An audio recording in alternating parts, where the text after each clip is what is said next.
Welcome everybody to our latest session of the Rise of Tiamat. We'll do a quick recap of what occurred last session and then jump into the session proper. So I've been doing a lot of prep here, guys, just right before the session, so mine's a little bit scrambled, so I may need a little bit more help on our recap from last week than typical.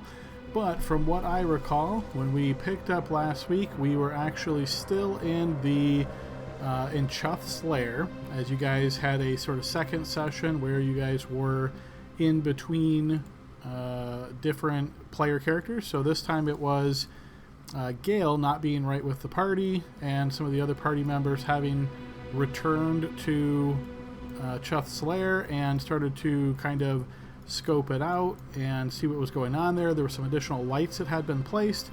The team started slowly making their way in and had a couple people slip and fall. Pretty quickly we found ourselves in a similar situation to the previous time the group came in here, where a whole lot of enemies were mobbing our player characters, at least the ones that were down here, and trying to take the fight to them. And we had the newcomer, which was Nezra. He unfortunately did not last long, so our name is not exactly stuck in my memory. But yes, Nezra was the new companion that had joined the team after they had picked him up in the forest when he was fishing. And he had come in here, slipped, fell down, found himself in darkness, surrounded by a bunch of opponents that could see in the dark, which made it very nasty going for him. This battle lasted for a while before the team was finally able to defeat the opponents. However, Nezra was killed in this battle, as he had suffered significant damage, dropped to the ground, and then an invisible spellcaster who had been harrying the party with counter spells and other spells shot a magic missile, at least one of the darts of the magic missile, right into Nezra to confirm he was dead, and the other two, I think it was Kurtu at the time. With Nezra dead, the party quickly survived that battle, defeated the rest of the enemies, and pretty quickly Armony was able to cast a Revivify spell, as it was still within the 1 minute, using up one of those precious diamonds in order to bring Nezra back to life.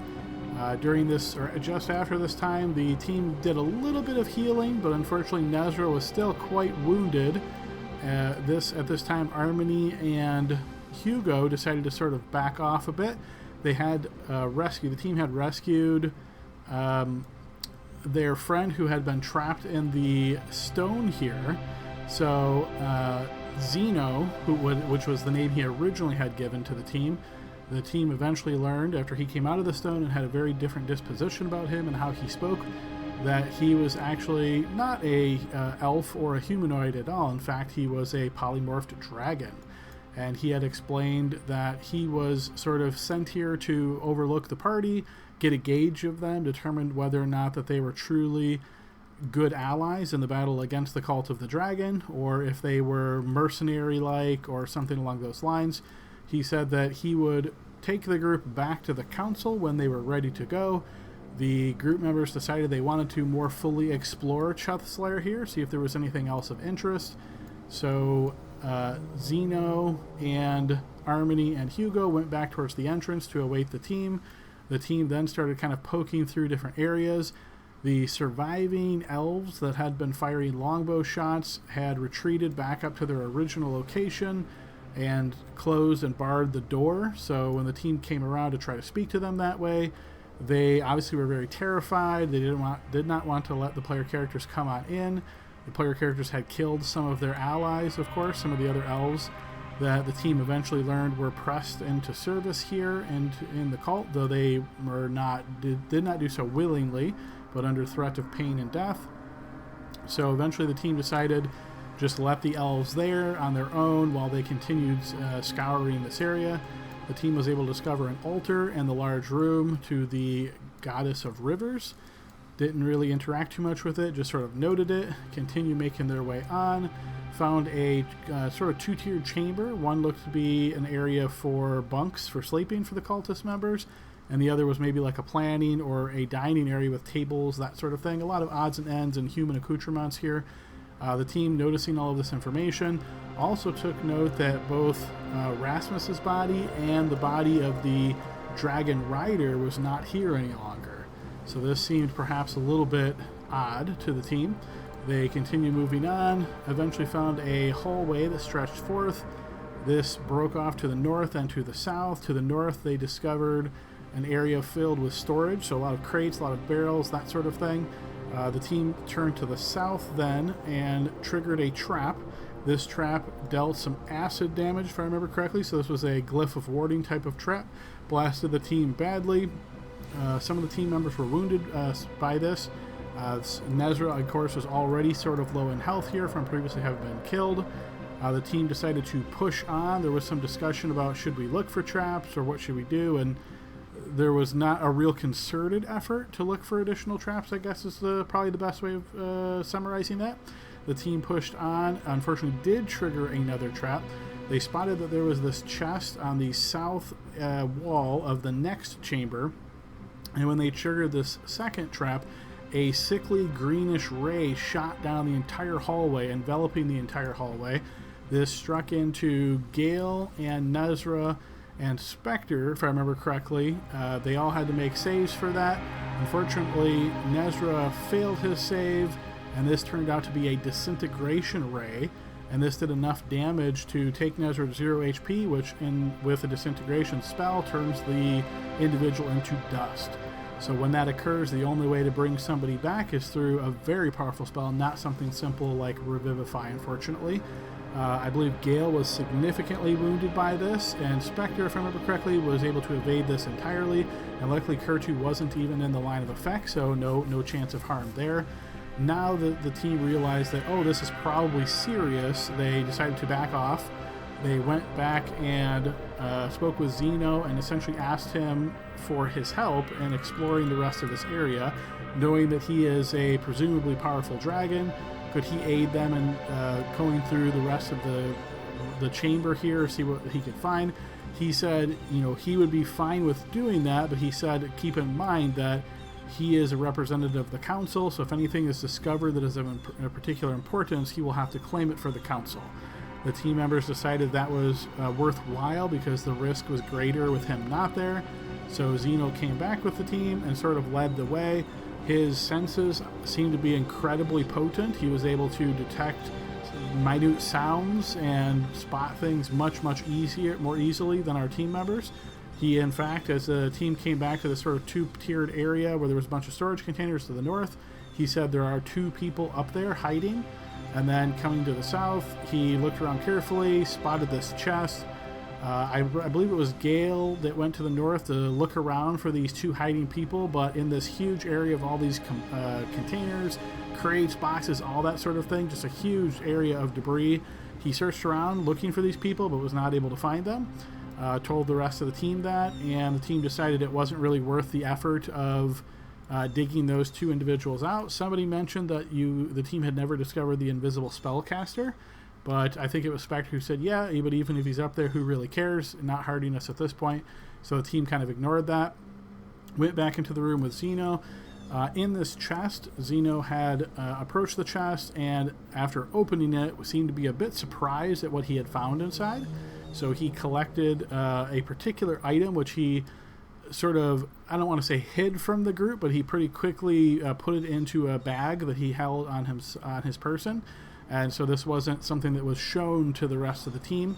And then he indicated that there was a secret door on the south wall. The team walked through that way, found that there was another altar here to the elvish god of misfits and renegades.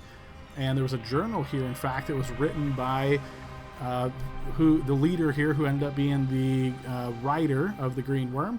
And this journal went into some detail explaining that he, in fact, the writer of the journal, Narenvain, that was the title he had sort of taken upon himself. He was actually the son of King Melindrak, as some had perhaps suspected back when the team spoke with the Warden back in Altand. This seemed to confirm it.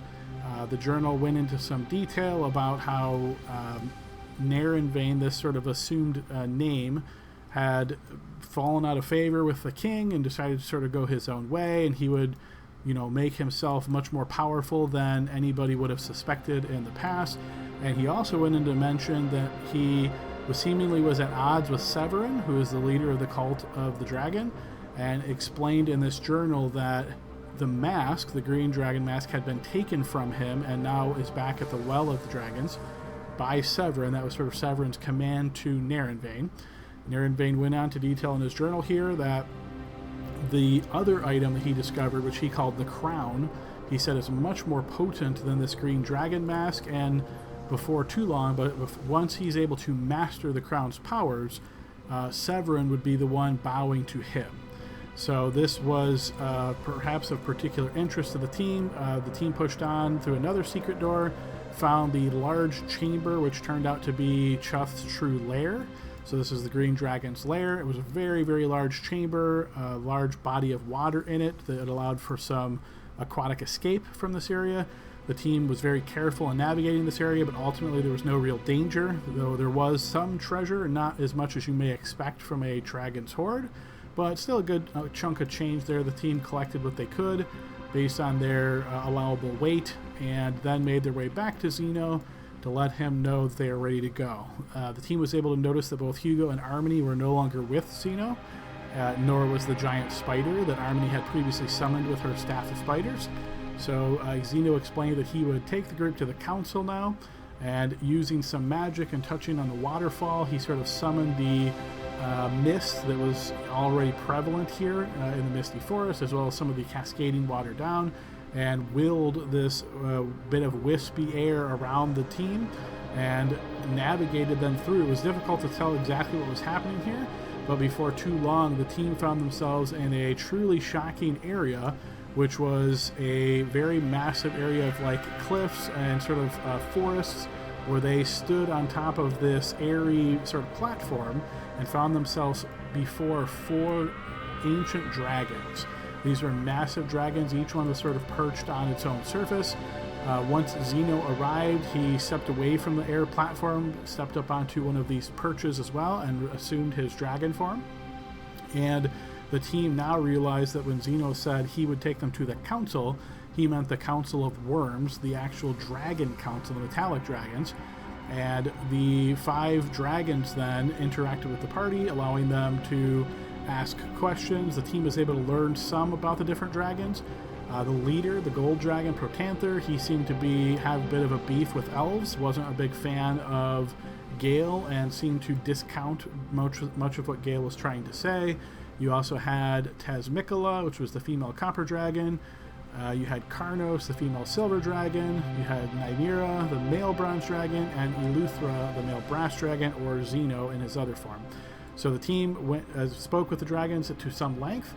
The summary of this is the Council of Metallic Dragons asked for the team what they would do for them if they would assist the mortal or human effort against the Cult of the Dragon, and what would they be willing to give up. In the end, I guess, if I remember correctly, Gale offered to give them a portion of all of the treasure that the Cult of the Dragon has accumulated over this time. He asked, what exactly portion was it, and I'll let someone jump in with the exact amount if they remember at the end here. But yes, there was some treasure division that was mentioned. There was also some discussion about the masks and what would happen to them after the fact, with assuming that the mortal faction of the Metallic Dragons were able to succeed. And Protanther also seemed to take a special interest in Kurtu, as Kurtu's former host, Gold Dragon, was actually, he discovered Protanther was the mate of that dragon, and so Protanther seemingly had a very positive view of Kurtu, and said that, I think it was Velcastra was the name of the female gold dragon. She had said many good things about Kurtu and the tribe there in general, and Protanther gave Kurtu a bit of a blessing here that allows him to assume the form of a gold dragon wormling. So that was of particular interest. That information is actually only known by Kurtu at the moment, but after that was all resolved, the dragons offered to send the team back to Waterdeep, with Zeno assuming the Zeno form, I should say, and he did the similar trick to summon the mists here and bring the team back, with the expectation that the team would go speak to the Council of Waterdeep, secure these guarantees for the Council of Metallic Dragons, essentially treasure shares and the masks upon the defeat of the Cult of the Dragon. And if they would do that, the Metallic Dragons said they would aid the team and the human faction more closely than they would otherwise. So that's my quick overview, guys. A lot of details occurred last session, but I'm sure I missed a ton. Is there anything anybody would like to add? Dang, Adam, that's a lot already. Yes. So, I guess I have two things to add, but this is actually, since it's what Gale offered, I think I'll try to score this point. He did offer 50%, and that we would, of the treasure that we find with these cult, that we would argue with, not argue, but propose very strongly to the Council of Waterdeep that any of the treasure you guys are willing to help, but we need to give 50% of the proceeds to the metallic dragons. Yes, all right, excellent. So, truthfully, I didn't remember the number you said, but I totally believe it was 50%. Take inspiration for that, Gale, and I'm writing that one down now. All right, anybody else have anything they would like to add? Adam, we don't need to resolve this now, but I did not hear anything in regards to the details in regards to turning into the ancient gold dragon that you mentioned. Bill can't wait. Yes, of course. Gold Dragon Wormling. But so the specific details are this works much like Wild Shape. However, you only have one use per long rest. You will assume this form, take on the form of the Gold Dragon Wormling. You'll have the stat block there. I don't know if I shared this with you or not yet. I'm going to go ahead and give you access to this. No, it's not critical right now if you don't have it. I mean, I'm just pointing it out. Yep, no, I just haven't shared the access to you. So let me just go ahead and share the access to you real quick. And this is going to be in the summons folder. Effectively, that's kind of how it's going to act. So again, think of this as it's an action to shapeshift. You take on the form of the gold dragon. You can remain into that form up to half your level in hours. And if you drop to 0 HP, you just go back to your normal form. So pretty straightforward, but yeah, if any specific questions, let me know. Thanks. Sure thing. Okay, if nothing else, the only thing I just remembered that I previously left out to see if, or that could have been an opportunity for someone to grab onto, but I believe it was Tasmicala that explained that one of the items that Spectre owned, which was a magic sword, was actually from her dragon horde, and she said she had claimed that in battle from another dragon, and strongly implied that it did not belong to Spectre, and Spectre was happy to offer it up to Tasmicala and said, obviously she didn't steal it from her, and if she really wanted it back and it was hers, she would give it to her. So she did, and that seemed to get Tasmicala surprise her, perhaps, as her attitude seemingly was more towards humans are loath to ever return an item that they have won or gained.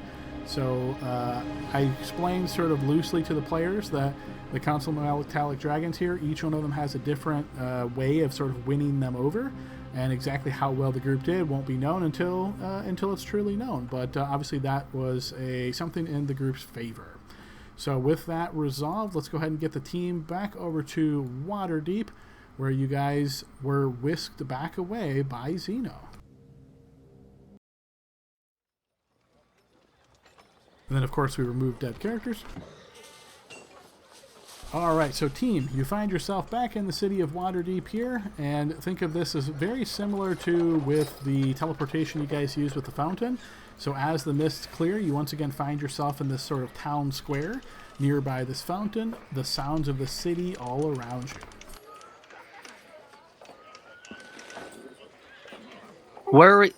Where is Hugo and Armony? As they were with you during that time, even though they might have been a bit quiet, they will be nearby you, arrived here just as you did. Oh, well, I'm sorry. I always get a little dizzy when I fast travel like this. That was crazy. Yeah. What time of day is it? I look up at the sky. It looks to be late afternoon, perhaps, based on the temperature and the amount of light left in the sky. Well, do we try to sleep it off?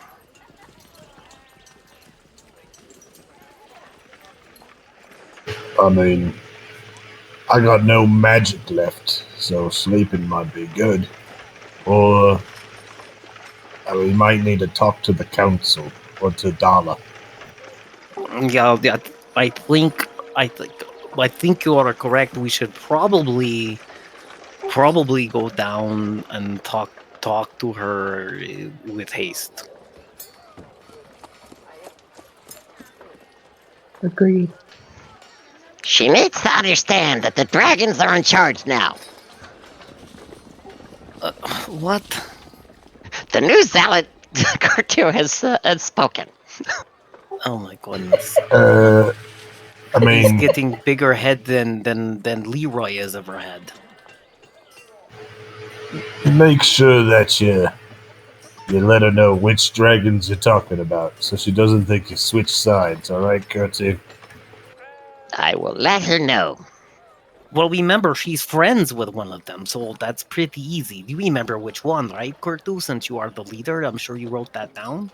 I'm not the leader, and I did not write it down because I was looking at the gold dragon. Which one was it? Was it the silver one? Does anyone remember which one, Dala? No, I don't remember.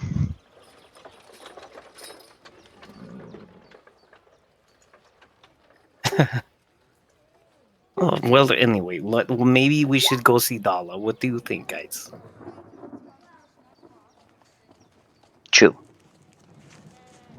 Yeah, it sounds good. Yeah, and remember, we're gonna basically there may be a discussion in regards to we have to convince them or let them know not only about the treasure, but also that they get the masks back.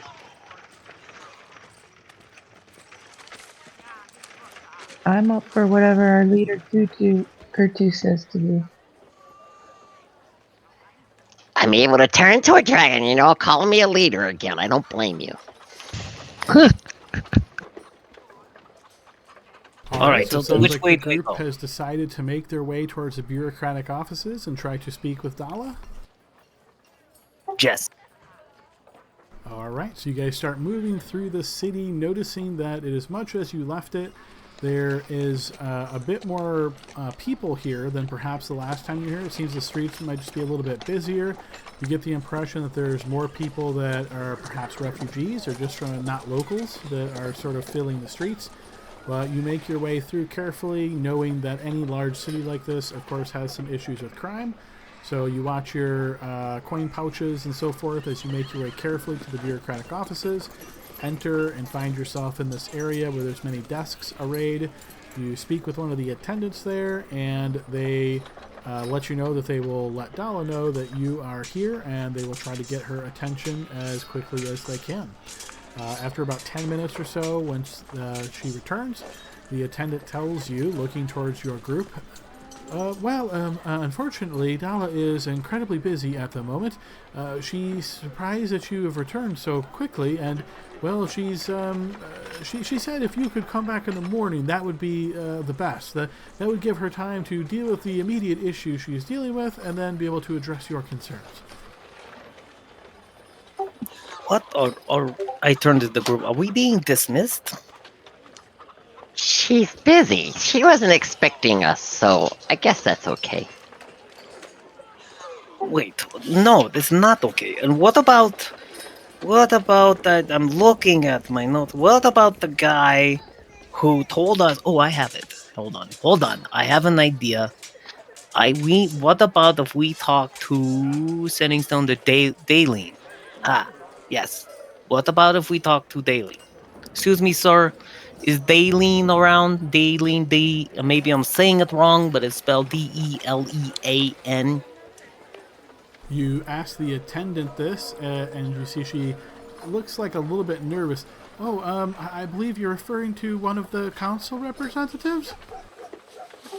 Well, maybe, yes, that's the one. If you're referring to Deland, we are not able to confirm or deny any of the councilors' presence in the offices at the moment. Okay, well, thank you. So I guess we'll just go home. Could you leave a message to Dala that we have returned and we'll come by whenever's convenient for her? We'll be staying at the, what was it? It's kind of a funny name. That place. Yes, she definitely said she wants to speak with you in the morning. Certainly, she's just very busy right now. So please just come back in the morning, and she will see you right away in the morning. Why are you acting so squirrely? You scared or something? Go ahead and give me a blind check here, Hugo, as you ask this question. Love the use of the word squirrely. You try to read her expression as she's speaking, but you don't really pick much up. No, it's just things are so hectic right now, and there's just so much going on. But I'm just an attendant. All I really do is help make arrangements, schedule meetings and things. So just come back in the morning, and Dala, yeah, she'll be able to help you. Fine, we'll go back. At a specific time in the morning.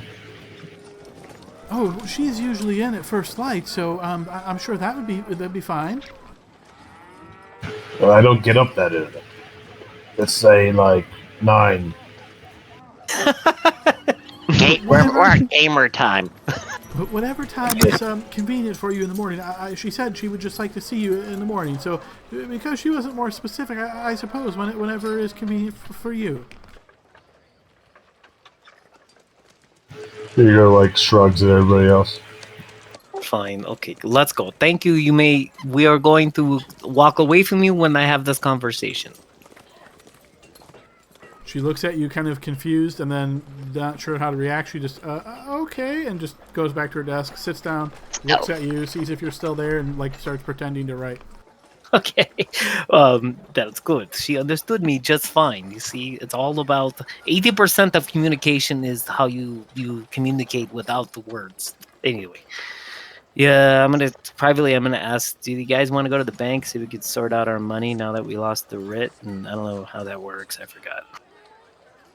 I'm going to go over to this person writing pretending to write things down. I'm just going to walk right up. I'm going to see what they're writing at them. Okay, sure. So you kind of walk up towards the desk, and you can see that there is this long bulleted list. You can see her writing down times. So it looks like she's writing down group next morning and starts jotting this down. And she sees you approach, and she puts an arm over her writing and looks at her. Oh, I'm sorry. Did you have other questions for me? Yes, I need to find a magic repair shop. Do you have something like that here in town? I've got a rip.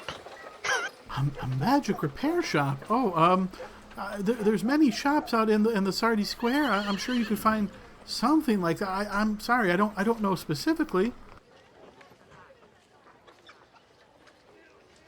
So who can I find out where the magic repair shops are? You guys got a person that can direct me? I mean, this is a main important building, right? You're an important person. Well, I could certainly find out and ask people for you if you'd like to just wait. And she sort of points back into this waiting area away from all the desks lined up. At a high level, I would just assume, if you have, let's say, a broken magic sword, then go to a magic sword guy, right? And if it's a broken magic cloak, then you would go to a magic tailor, right? But if you need just more general, I don't know if there's a magic repair shop. Maybe I'll go to the magic where I got my magic cloak. It's beautiful now, isn't it? As I do my thing with my cloak, making myself look really, handsome. You flourish it. Yeah, she'll see she sort of looks towards you and, yes, quite yes, dashing. it is. Quite dashing. Good answer. All right, that's what I'm going to go at him. All right, so you start making your way out of the bureaucratic building here.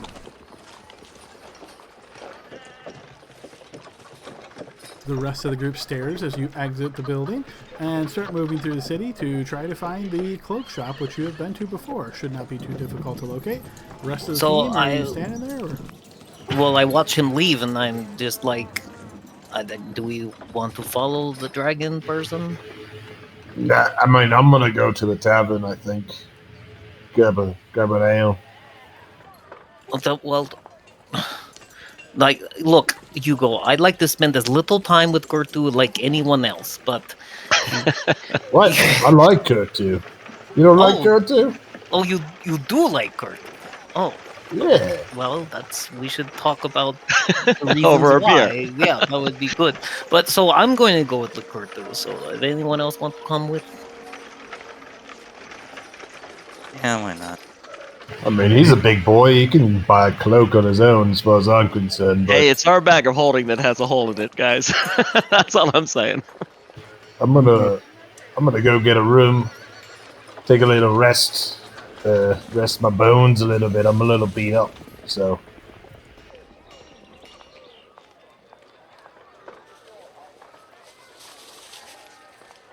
Sweet. Okay, so it sounds like we've got part of the group following after Kurtu. Hugo's making his way to the tavern. Anybody else? I'll go with Hugo. Okay, so Harmony makes her way with Hugo. So it sounds like we've got Spectre, Gale following Kurtu then. So we'll start with that group. The three of you guys, Kurtu, you're out in front. As you notice, Gale and Spectre sort of fall in behind you. You navigate these city streets, making your way towards the shop. Yeah, you're able to find it without too much difficulty. You head on inside. You notice that the shopkeeper is standing here behind the counter. There's a lot of different things here in the shop at this point. It looks like there's been a lot of turnover in the inventory, you assume, since the last time you were here. But you do notice the shopkeeper here looks towards you and gives you just a nod. Welcome to the shop. What can I do for you? I'm sure you get a lot of kobolds around here, but I don't know if you remember me. I got this beautiful cloak from you not too long ago. I don't forget the things that I sell, but I'm afraid those that I sell them to often, well, their names and faces fade. Oh, okay. Well, I understand you're a busy guy. So am I. So I've got this bag of holding that has a rip in it, and just wondering, do you do patchwork? Oh, unfortunately, in these kind of situations, it's often much cheaper to just buy a new one. If you'd like, I might be able to give you a couple of coins for your tattered bag of holding. I can sell you a new one, though. How much a new bag of holdings? Ones that don't rip so much. Well, unfortunately, most of these are quite standard issue. As long as you're not trying to stuff anything sharp, stabby, or too large inside, they're usually quite resilient. As far as the exact No price, comment. of course. Go ahead and roll me a d6 there, Kurtu.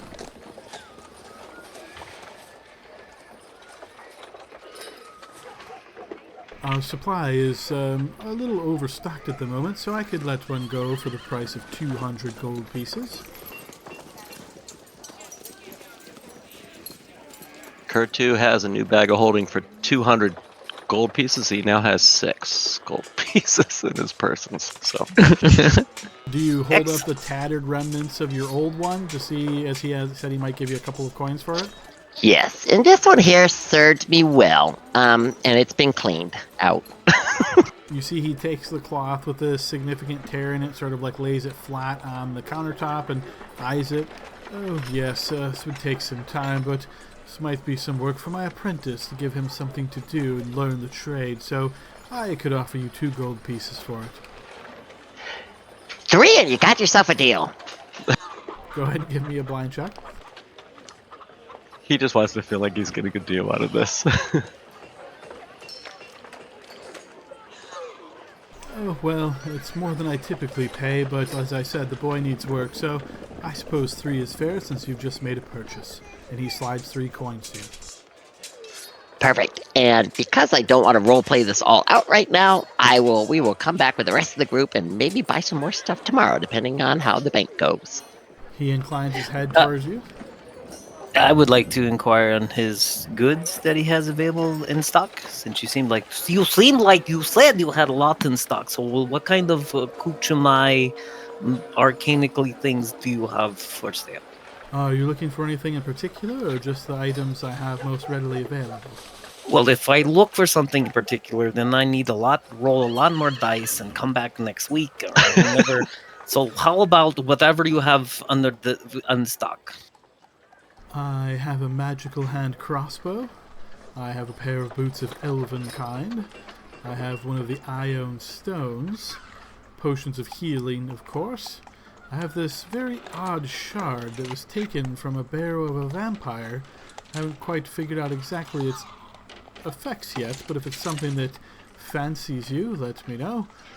Other than that, I have just some more common magical items, such as the unbreakable arrows and a veteran's cane. Well, those sound wonderful. That's very good. I do have something. You said you sell potions. Are you able to identify potions? I can, yes.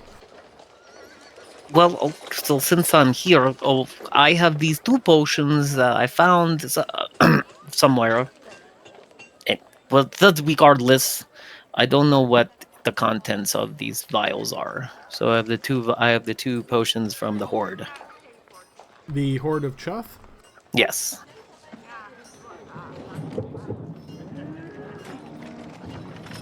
I think I remember it's like a couple gold to identify him, or maybe less than that. You're setting these couple of potions up on the counter. You Yep. see he will look at them and he will say, yes, I can let you know what these do. It would be 5 gold each for identification. But okay, fine. Here you go. We're having good business together. I like this. I'll give you 10 gold pieces. This first one here, you see he tests it very quickly with his apparatus. This is a potion of Enlarge, and the other one is a potion of Hill Giant Strength. Oh, I like that one. That's a good one. Okay. Thank you very much. A pleasure doing business with you. Hold on. Here. And I'll hand Gale the potion that I've got. Also from the dragon. It just says Dragon Horde potion. Okay. Well, we have one more. Sorry, we found one. Here's 5 gold pieces. He takes this final potion as well, and it quickly does this work through the apparatus. Oh, this is a potion of invisibility. I hand it back to Kurtu. No, here, I can turn invisible if need be, so here, you can have it. Sweet. Maybe somebody from the party needs it, I don't know. Is it one of these things where if I drink the potion and I'm invisible, then I hit someone with my sword, and then I become visible again? Yes, that is correct. He said invisible. What? Come on, Kurtu, let's go. Thank you, sir. He inclines his head towards you.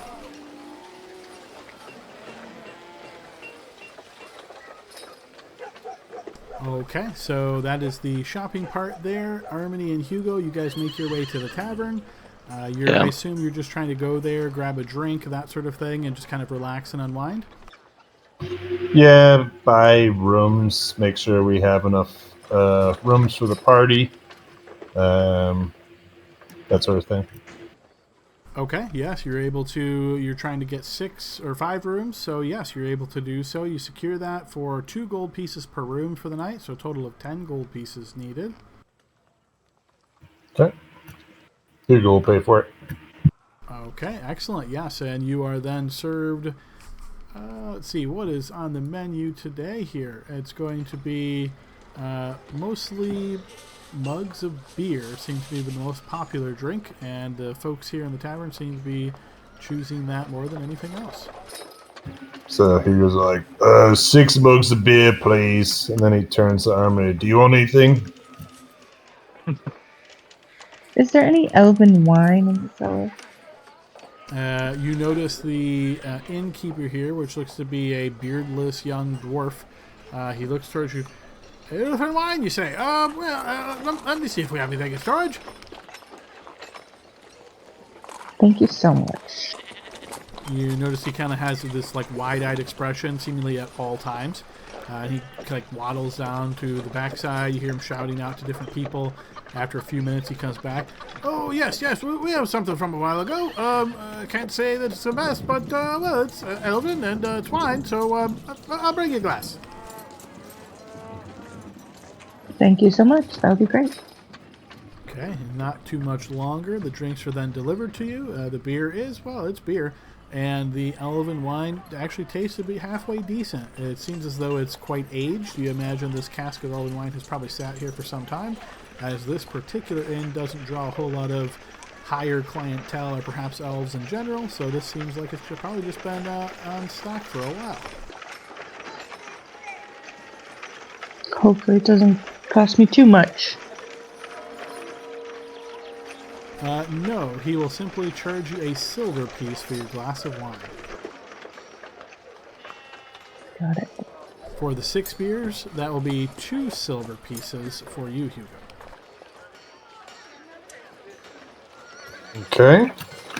All right, anything in particular you guys are doing other than what has already been described before the rest of the team members, I assume, rejoin you guys in the inn?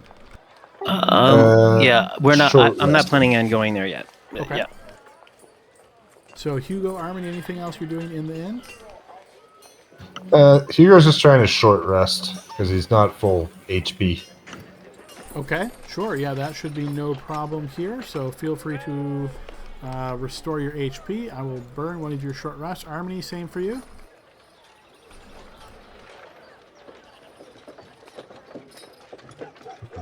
Yeah, sorry about that. Yes. Okay, so that is applied. Go ahead and set your HP to max according to our house rule. And yes, all right, go back to our shopkeepers here then. So, Gail, you said you wanted to head somewhere else first? Yes, and I will say to Spectre and to Gertu, look, let's go to the bank now and just figure it out. Not even. Fair enough. I don't remember if Hugo or Armini are actually on the writ. So but I have my head hit a lot, and plus I almost got disintegrated. But let's go to the bank first. Okay, what's your plan? To tell them we lost proof of our ownership of the money and... No, we're gonna walk in confidently and say we'd like to withdraw from our account. And when they ask for the writ? Well, I think we have signed official papers at the bank. Yep. So I think We had a copy. They had a copy. Yeah. So So I think we can, or we could get a new writ written to Kurt, who seems to be the one who has the most not lives, and then he holds on to it or something and puts it in that bag. And then I'm carrying around. Look at all these gold bars strapped around me. Lucky I didn't get robbed just walking around. Let's get rid of this. Okay. All right, so the 3 of you guys make your way to the bank. It is quite busy inside as you hear the constant din and chatter of all of the workers interacting with different customers. You have to wait in a little line here. Perhaps 20 minutes passes by before you are seen next, and you notice this studious-looking individual sitting on this chair with a bunch of cushions underneath that props him up and makes him look much taller than he really is. Welcome to the bank. What can I do for you? My elbow, Gertu. Yes, hello. We would like to go ahead and check the amount of money we have available at the bank. And Adam, I'm going to be looking. Writ. Adam, I want to take a look at the person who we actually maybe worked out the bank issue, because I mean that was like a lot of cash coins. So Sure, yeah. You try to eyeball based on this event that occurred some time ago. See if you can recall exactly who that person was. Go ahead and give me a blind check. You look around. It's very, very packed in here. You're trying to register all these different faces, but you don't see this individual. all right, I'm going to tell this person here. Yes. How's that? Our situation is that unfortunately the writ is no longer with us, and so we'd like to use your copy for confirmation. Well, I'm afraid it doesn't work that way, but we can help you replace a lost writ. It means we'll have to go through the process of canceling your old writ, and, well, there's a fee associated with that, and we'll have to have the barrister on retainer in case there's any legal issues, so, of course, that's going to be 10% reduction in the overall value of your writ. Well, that's better than nothing, Gertu. Better than losing all of it. We might be able to put in a word with the Council, yeah. political people to have them pull some strings, but Yeah, we have a meeting tomorrow with some very important people. We wanted to kind of dress appropriately for this meeting. We could come back afterwards, but I don't know if they're going to be all that happy about it. So, how long is this going to take? And I'm sure you have the people here that would remember us. We had like a bunch of people in our group at the time, but one person can't stay alive. Yeah. Sorry, if you look around, see how busy it is here. We're not in the business of trying to remember when people come and go. Everything's written down, but policy is policy, so you have to follow policy. It said 10% reduction of the rent, and I can get a new one produced for you in an hour. Okay, yeah, we'll have to figure it out at another time, but for right now, that would be acceptable. And not only that, but my friend here, he's been building his muscles, and he has some items he would also like to go ahead and exchange for whatever he decides. So please take good care of him as well, my good man. We're not a shop. We don't buy items. So take that out to one of the shops. We're talking gold bars. Do you accept gold here? Oh, well, that's not really an item. Yes, of course. It's not an item. That's fine. Gold bars are not an item. I'm going to have to remember this here. You see, he now turns his face over towards you. Go ahead and place the gold bars here in front of me. I'll have to measure and weigh them. Make sure they're standard issue. Fine. That's a good. Take your time. Take your time. It's okay. So I'll put 10 gold bars down, and I don't. For the record, I don't know how we're gonna do this, but it's 50 gold each. And then I would also, just for expediency, I'm carrying 2,400 silver pieces, and I know it's an exchange rate. They might take, some They percentage. use one of that, those machines like you use in Vegas. Yeah, man. yeah. You know, So I'm cashing. Coinstar. you need to bring them up with. They need to be rolled up though. So Cash as into long my as chips. you have an account here with the bank, they won't charge you to just color up, as they say in Vegas, right? Yeah. Color up your coins. But the bars, you'll notice as you lay those on the counter, he stacks them all like in stacks of 2 and then measures them to make sure they're all exactly the same size. And then you see he actually like holds them in hand real quick, and he seems pretty confident, but he breaks the scale out anyway, and he just really quickly measures each one. And then you see he nods and writes in, yep, these are standard issue, 50 gold each. I can give you 500 gold for the 10. You want to go forward with that transaction? Yes. All right, you see he takes the bars off, puts them underneath. You hear like the opening of a lockbox and then the closing of a lockbox. He comes out with a pouch and places it in front, slides it across to you. Transaction's complete. He sends you over to a different vendor or like accountant kind of person when you mention you want to change the silver up to gold, but you don't have to RP that out. They will happily do that for you to reduce your weight. Excellent. Okay, thank you. That is all. We'll see you tomorrow. He nods his head toward you. So I'm starting the process now then? Once the process is started, the fee's going to be assessed right away. So just making sure that's what you want to do? No, not quite yet. We will discuss more business when we are less busy and we get good night's sleep. We'll talk to you tomorrow. Fine. Sounds good. Go. All right. Next.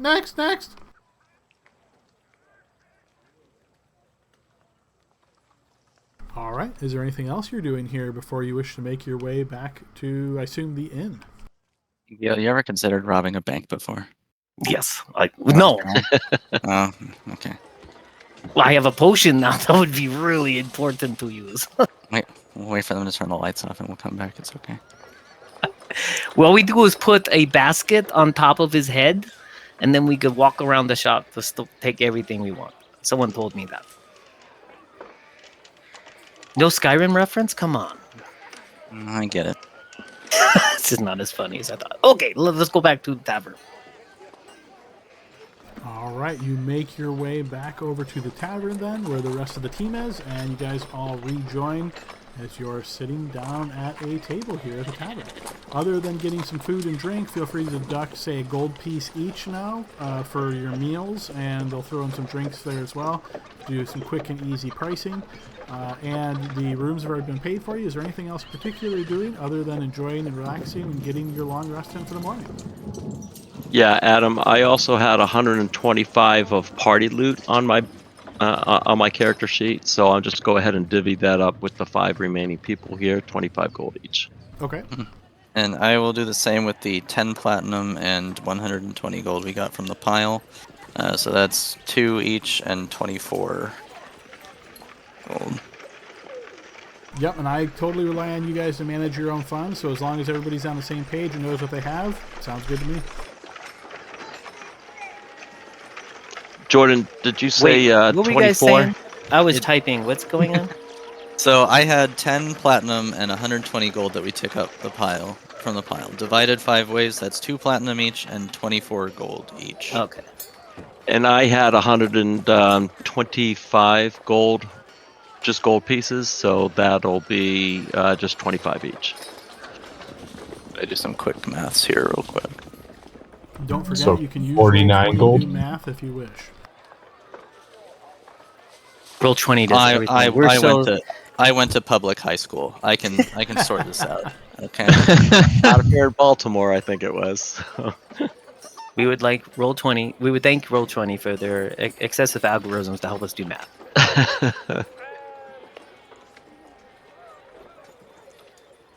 All right, Adam. I'm just gonna go ahead and just decrease 1 gold piece just for the purpose of food and beverage, whatever. Okay. So. All right, yeah, while you guys go ahead and update your records that way, is there anything else that you're wanting to do while you're in the tavern here? Yes, I want to go ahead and give probably Hugo. I have the scroll from the Dragon Horde as well, and we did not try to identify it. I don't think. Oh yeah, and if Hugo has identify, right? Yep. Okay, I will also hand you that sash thing that I got off the Etten. Likely magical, I would expect. What do you got here? Some good stuff. We don't know yet. See, Hugo is surrounded by 6 empty ale mugs. I want to see the ritual spell casting right now. Yeah, no kidding. I totally Does he need thought a that he was DC? ordering. I thought he was ordering 6 for the party, but no. Nah, there are only 5 of us. I'm hoping they're not having verbal components. Yeah. I got the joke, What? Noah. This is written in scribbles. Maybe we have him do this in the morning. Yep. No, I can do it. Let me do it.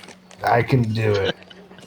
Hugo starts sloppily ritually casting identify on stuff. Well, the scroll you may be able to just read and identify or whatever, but I mean, It doesn't look familiar to you, Hugo. The words are kind of like moving around on the paper. It's really weird. It's crazy magic. But there's magic on this blur. one to make it so you can't read it. all right, so as you guys are at your inn table here and you're eating your food, you notice Hugo kind of like spreading the scroll out and then like taking the drink and then like a little sloppery as the liquid kind of spills here and there, and you see him start to try this whole incantation process, and then he's like stops and figures which part did he end on, and yeah, he doesn't seem like he's really in a fit mood to be able to finish this ritual, unfortunately. Tell you what, I'll do it in the morning time. I'll hold on to that scroll for now. Yes, thank you. Great. Wouldn't want you using it as a napkin. Great Hey, idea. good luck. It's powerful magic on this one. The beer looks powerful magic to you, buddy. He slumps down, his head hits the table. All right, so this evening passes by pretty uneventfully so, other than your food and drink. As you guys are listening, you do hear one conversation that seems to grab your attention, as over in the corner you hear this young man saying, "No, I can totally do it. Yeah, I get what you're saying, but like I have this magic dagger. They're only gargoyles. I'm sure I can do it." And you hear everybody else around going, "No, come on, it's not worth it. It's not even sure there's treasure in there." And it seems to be kind of going back and forth for a bit of time as you guys are eating. Sounds Ooh, like another treasure. tempting side quest that I don't want to get involved in.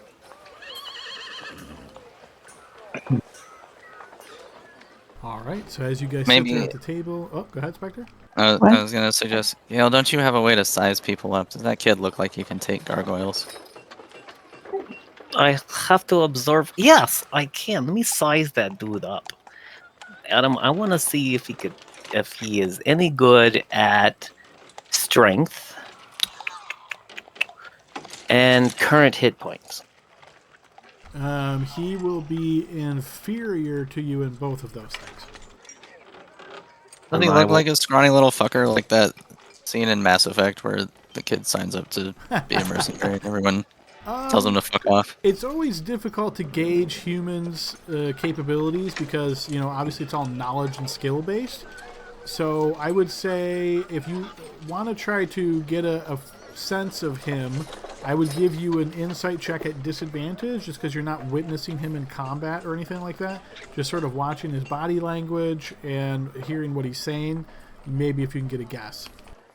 I mean, I'll try. She doesn't care that much about this kid, but I'll give you a blind check anyway. It's hard to say. Yeah, you're not sure. And she doesn't give a shit. Kurtu's curious, so he's even though Gale, even though you said that you're not interested in the side quest here, I'm going to walk over. Can you describe the young man? I mean, how old, type thing? He looks like he's probably in his late teens or early 20s, you would guess. You can see he is dressed in the very loose-fitting clothing. So think of this as almost like a silk kind of blouse-style shirt, right? That's very open and billowy kind of thing. He's wearing slacks on him, these sort of pants that you would assume fit kind of like a sailor, what you would expect a sailor to wear. You see he is talking to this group of older people. They look like they're more well-to-do. He himself, based on his attire and what he has on, and you get the impression he's not loaded at least. As you're kind of watching and observing the situation, certainly seems as though he's trying to get them to invest in this venture of his so he can go on this quest where supposedly he's going to run into these gargoyles. So I'm going to go walk over with my drink, and I am just going to basically stand there until I get their attention. I'm not going to wait for them. I'm just going to be listening. Okay, sure. And as you approach, you notice the kid isn't really looking at you at this point. He's got his foot up on the counter, like the seat area, and it's like leaning on his knee. And these other three older gentlemen are sitting across the table, and he's in this very vocal and very animated fashion, moving with his hands and speaking to them and so forth. You notice one of the old men spots you as you sort of stand there for a moment. He doesn't say anything right away, but then after he realizes you're not going away, he just raises a fat finger, and you notice the kid kind of looks at him, and then the older man looks to you and says, "What is it? I think we have everything we need. We don't need our table cleaned yet." I am no longer cleaning tables, good man. I have done that in the past, and I'm well beyond those chores. However, I will just say that I heard something about gargoyle hunting, and I was just making sure this young man knows that I lost a party of 4 other members and with myself, and we came across gargoyles. They are nothing to trifle with. You notice the young man turns and looks towards you. You notice now as he looks in your direction, there's a very prominent scar that goes across his left eye, and it has this sort of half-circle shape there. As he turns and looks towards you, says, "I know that they're not just easy to kill or anything like that, but, well, it's worth the risk. Just trust me." And you see he turns away from you back to them. I said I only need 250 gold to hire the other people and get the supplies that we need. The treasure inside is bound to be worth far more than that. You are obviously beyond your scope of understanding about gargoyles. I am Kurtu the Dragoran. And I am warning you that you don't seem to be in your right set of mind, young man. That's what everybody says. They all say, "Oh, you can't do it. Just sit at home and work the farm." Well, I'm tired of working the farm. I've been doing this for a while. I've got skills under my belt. I'm pretty quick on my feet. I wish you the best of luck. And may I ask you one more question? I suppose. Good, because I was going to anyway. I was going to ask if you're going to let these gentlemen know who your next of kin is. Just in case. For the burial rites. And would you say your intention here, Kurtu, is to try to scare him into not following up on this quest? Yeah, basically, I'm looking at this little boy like he's just going to get himself killed, and I'm trying to save his life. Fair enough. Okay, blind check here for Intimidate. You notice his mouth kind of falls open as you say this, and Says, well, I guess my next of kin is, well, maybe I'll check with the lads first and see if there's anything else to do. Maybe gargoyles are a little bit too much for us to handle right now. And you see the old men just kind of all start nodding. Gentlemen, have a good evening. I'll go back to my table. Maybe we should help him. Maybe he needs a healer. What arming? No. Oh my goodness. Can I have another beer, please? Another one is served to you, and the only other really eventful thing that happens here this night is Kurtu. You'll notice the waitress comes around with a drink for you as well, and when you're like, oh, I didn't order this, she's like, oh, those old guys asked me to send it over and said thanks. Well, much appreciated. I'll look at them and I'll give them a nod of understanding and appreciation. And they return that, yep. All right, if there's nothing else in particular that everybody wants to do during this time, we will assume you guys have managed to sleep over the night and get in your long rest. Oh, yeah, go ahead, Harmony. Before Harmony goes to bed, she just whips up some good berries. Okay, sure. All right, so I'm applying that long rest now, so you all should have everything recharged. The grievous wounds, remember, go away on a long rest. So Kurtu, you're at 0 grievous wounds at this point. And yeah, we find ourselves still here in the inn in the morning. It's much quieter here as each of you wakes up and makes your way down to the common room.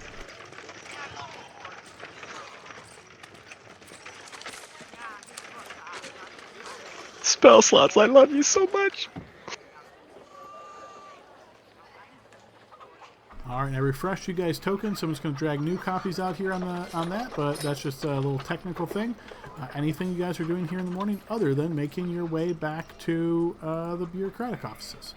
And before I go down to the common room, I'm going to take the sending stone out, and I am going to send it to Dalin. To Delan, right? Dalin, yeah. I know, the fact that they put two character names that are so close together and they're working together, really strange decision. But okay, yes, what would you like to let Delan know? Okay, let me think.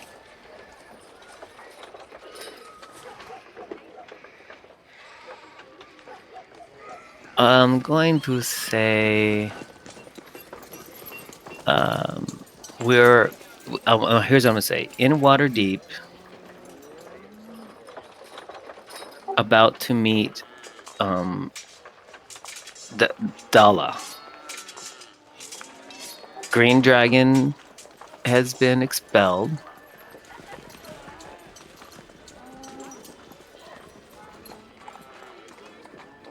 Okay, you're sending a message. I think I'll send that, yeah.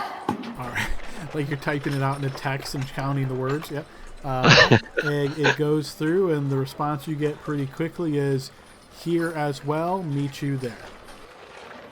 Okay, that's fine. This is funny stone, then I put it back in my pockets.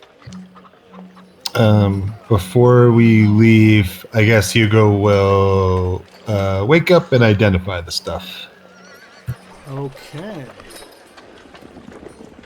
So, starting with the scroll, you are able to determine the scroll is a scroll of spirit guardians. The sash turns out to be a magical belt, in fact. It seemed as though this Etten was wearing it improperly, so it would have had no effect. But this is a belt of hill giant strength. Ooh. Hey now. So yeah. Nice job, Jordan. I would not have gotten that. That was really smart, D&Ding. You're winning, just to let you know. I mean, he drew special attention to it, so. Yeah, he did. It's cool. 21 strength. That's still 5, right, Adam? Yeah, it's still 5. Yes. That's awesome. Storm Giant. Jeez, 29. Goodness. That's why that one's legendary. Hugo will pass that information along and be like, does anyone want these things? What, are you kidding me? To have the strength of a hill giant? Who wouldn't want that? What is your strength, Brian? 18. Oh, well. So as it may become important, I'd like everybody to set their short rest to 2 right now. Remember, if you do choose to attune to an item, you must do that as part of a short rest. I don't like the way you said that, but I'm sure it's not ominous in any way. It's like the Baldur's Gate narrator. Oh, man. it's like the autosave popping up on Baldur's Gate right before you step into a zone. So Kurtu will say, If I could jump really well if with that belt, but I don't think it would help me any other than that. But I could jump better, I'm sure. You wouldn't want that, Hugo? I would definitely enjoy having the strength of a hill giant. It matches my intelligence. I mean, well, never mind. I mean, my days of using my arms like that are over. I let magic do the work for me now. So, yeah, you can have it. Yeah. Oh, He wow, tosses thank the you. sash, the belt to Gale. Thank you. Look at this. Is it?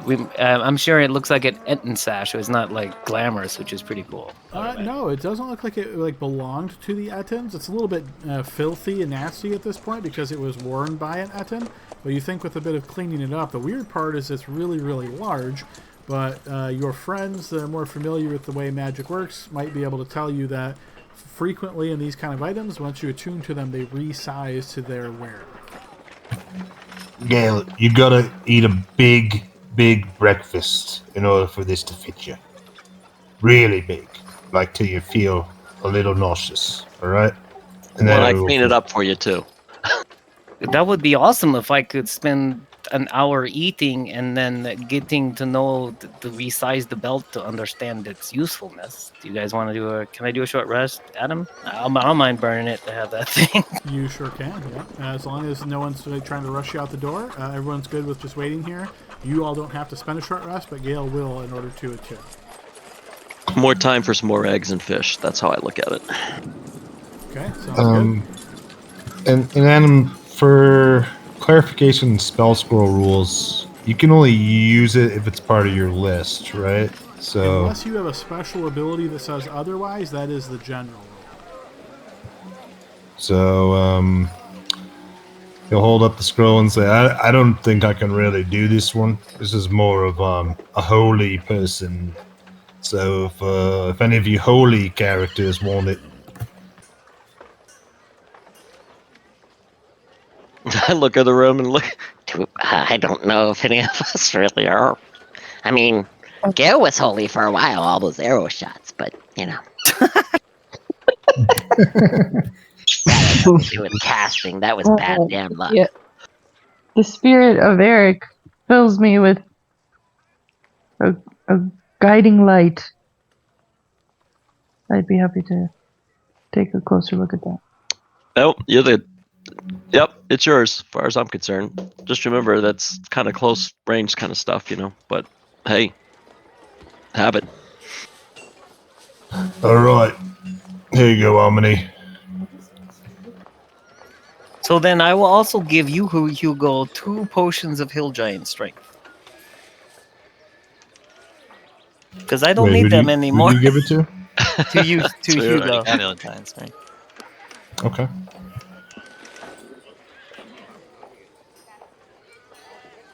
Sweet. It smells sort of funky. Yeah, so I've never tasted it. I wanted to, but now I don't have to. But you try. Tell me what you think. Hey, I hear that smells like toes anyway. The alchemy used, Or fingers, I can't remember. Yeah, there's a toenail floating in it. Alright, so after this hour of some additional eating, drinking at the tavern here, well, Gale spends some time getting familiar with his new belt, which does indeed resize down to his size once he attunes to it. Is there anything else you guys are doing before making your way to the bureaucratic offices? I do just tell the party members that I've got a new bag of holding if they need anything, for us normal weight-carrying people. You babysitting? Dude, your bird is angry. Coda's got my yeah. Is it a bird or a squeak toy, I thought that was a bird. Yeah, my corgi got a new squeak toy today, so she's let me Going know she hard. liked it.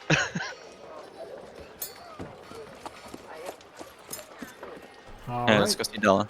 Okay, yeah, so you guys make your way through, exiting the tavern, make your way through the city streets, find yourself at the bureaucratic office. Once you arrive, you notice that same attendant from yesterday is actually not behind her desk. She's in front, kind of like scouring, looking around, raising her eyes, and as you guys enter, she raises her eyes, sees you, and says, "Oh, yes, there you are. Dalla's waiting for you. Please come this way."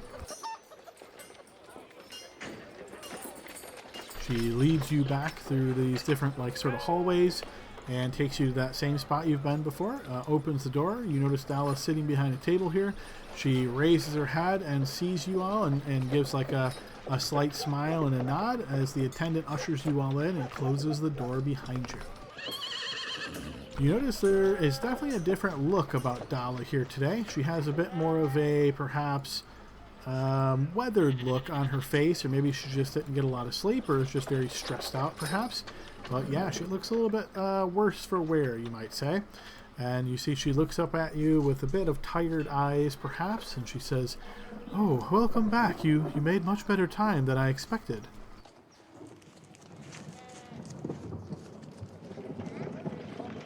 Fill me in on any pertinent details?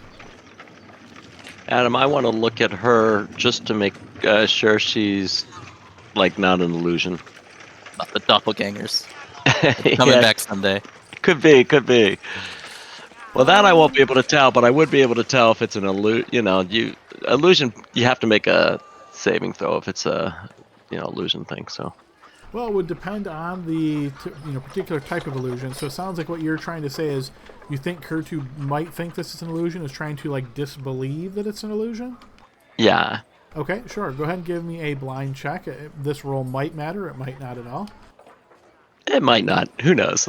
I'm just, Nothing triggers to you, Kurtu, in any way that gives you an indication like that. Fair enough. So you see she has her eye raised as she's waiting for one of you to respond. Adam, just, it's been a week. What was the name of the dragon that says friends with her? I can't believe none of you remember that as I pull up my list to make sure I have the right name. That was the silver one, right? No, that was the bronze one. Nymira. Oh, Xeno was the silver one, right? Nope. Xeno was the brass one. Oh, okay. So, Nymira. Yep, Nymira. Yep. Nymira gives her hellos, and she asked us to speak to you today. And Nymira is actually a male dragon. So you say he gives his hellos, and you'll notice. I don't judge. Yep, I don't know. She looks a little bit curious and says, "Oh, I can't say I actually know a Nymira, but I guess it's always good when friendly faces are saying hello."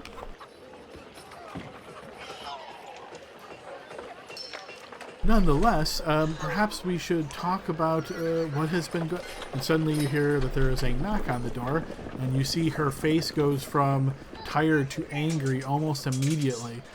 "I said we will talk about this later. Do not enter." And from the other side of the door, you hear a softer voice say, "Apologies, my lady. This is Delan. I was hoping to speak with you." And you see her face then changes once again. "Oh, Delan, yes, come in." And you see the door opens, and once again you notice Delan. You've met him before. And you see as he enters the room, he gives you all a nod of his head and a reassuring sort of smile on his face. And he goes over to Dalla here, and you see he does this little bit of a bow as a sign of respect.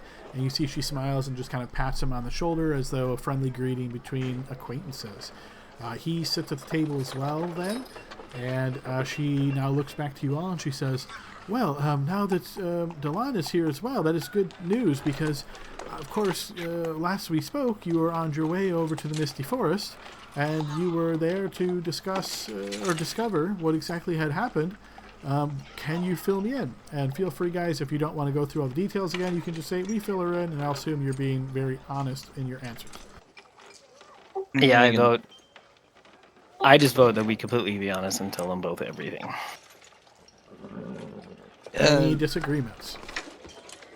Sure. I'll also produce the journal we recovered and say it might be of political interest to various. Okay.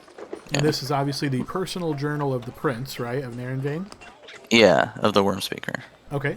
She takes this, and you notice she doesn't seem particularly interested in it until she reads like the first page or two, and then you see her eyes like open wide and seems far more interested then. And yes, I want to read this in more detail at a later time, but this is a great job in recovering this. Yes, this is very well done. I thank you for telling me all of those details. So, Chuth then, the Green Dragon, survived and has gotten away. No doubt fled like a coward back to where the others are of the cult. But the Worm Speaker slain, but the body not recovered. From what you tell me then, the prince is actually King Melindrak's son, the Worm Speaker, nonetheless. That complicates things, as King Melindrak is actually on the council, if you did not know. Oh, that is why we have trusted you guys to do the, well, speak for myself only, for the smart thinking. That I did not know that. Yes, he is representing his own kingdom as well as the elves of the High Forest. They have trusted the king in order to speak on their behalf. So he is quite influential figure, you may say, among elf kind. But I understand your concerns based on this encounter that you had in the forest, and that perhaps they've identified you. But it was so misty there, I can't imagine they would be able to recover many details, know exactly who you are. I still think it makes the most sense for you to remain in a covert operation. Unless you have any really strong feelings otherwise, I think we should still go with that model. I nod. It was strange that they knew where to find us, but it was only an hour between when we made our first assault and when we were attacked again. It did seem like they knew who to look for, to me. And as this discussion is going on, you notice the door is flung open abruptly, and you turn in somewhat surprise as you notice shock is filling suddenly Dala's face, and Dalan seems a bit surprised as well, as a dark-skinned man steps through the door. And those of you that are in any way influential based on his attire, this garb that he wears marking him as a member of the Flaming Fist, you would recognize this as a very influential figure known as Marshal Alder Ravengard. As he pushes his way into the door, you notice that there are armed guards behind him, and he looks at all of your team in a very quick gesture as Dala begins to object very quickly, speaking up. And you see he just holds his hand up and he says, "You've all been summoned before the council. Let's go." And you see her once again start to speak up, and he looks at her and he says, "There will be a time for those arguments later, Dala. You will follow me now." Hey, Kurtu, aren't we in Waterdeep, not Baldur's Gate? What's happening? Does he have jurisdiction in this area? He looks to brook no nonsense, that's for sure, as he eyes all of you, and he is essentially trying to usher you out of the room and towards the council chambers. Oh my god, I hope this takes a minute. I've been wanting to size up Ravengard since Avernus. Well, I guess I could buy the book. He moves pretty quickly. It's hard to get a lock on him. Well, it sounds like we're going, right? Like the other politicians are making no move to stop this? No, how about we wave and say, okay, enjoy your meeting, we'll catch up later. And I start to walk out of the room.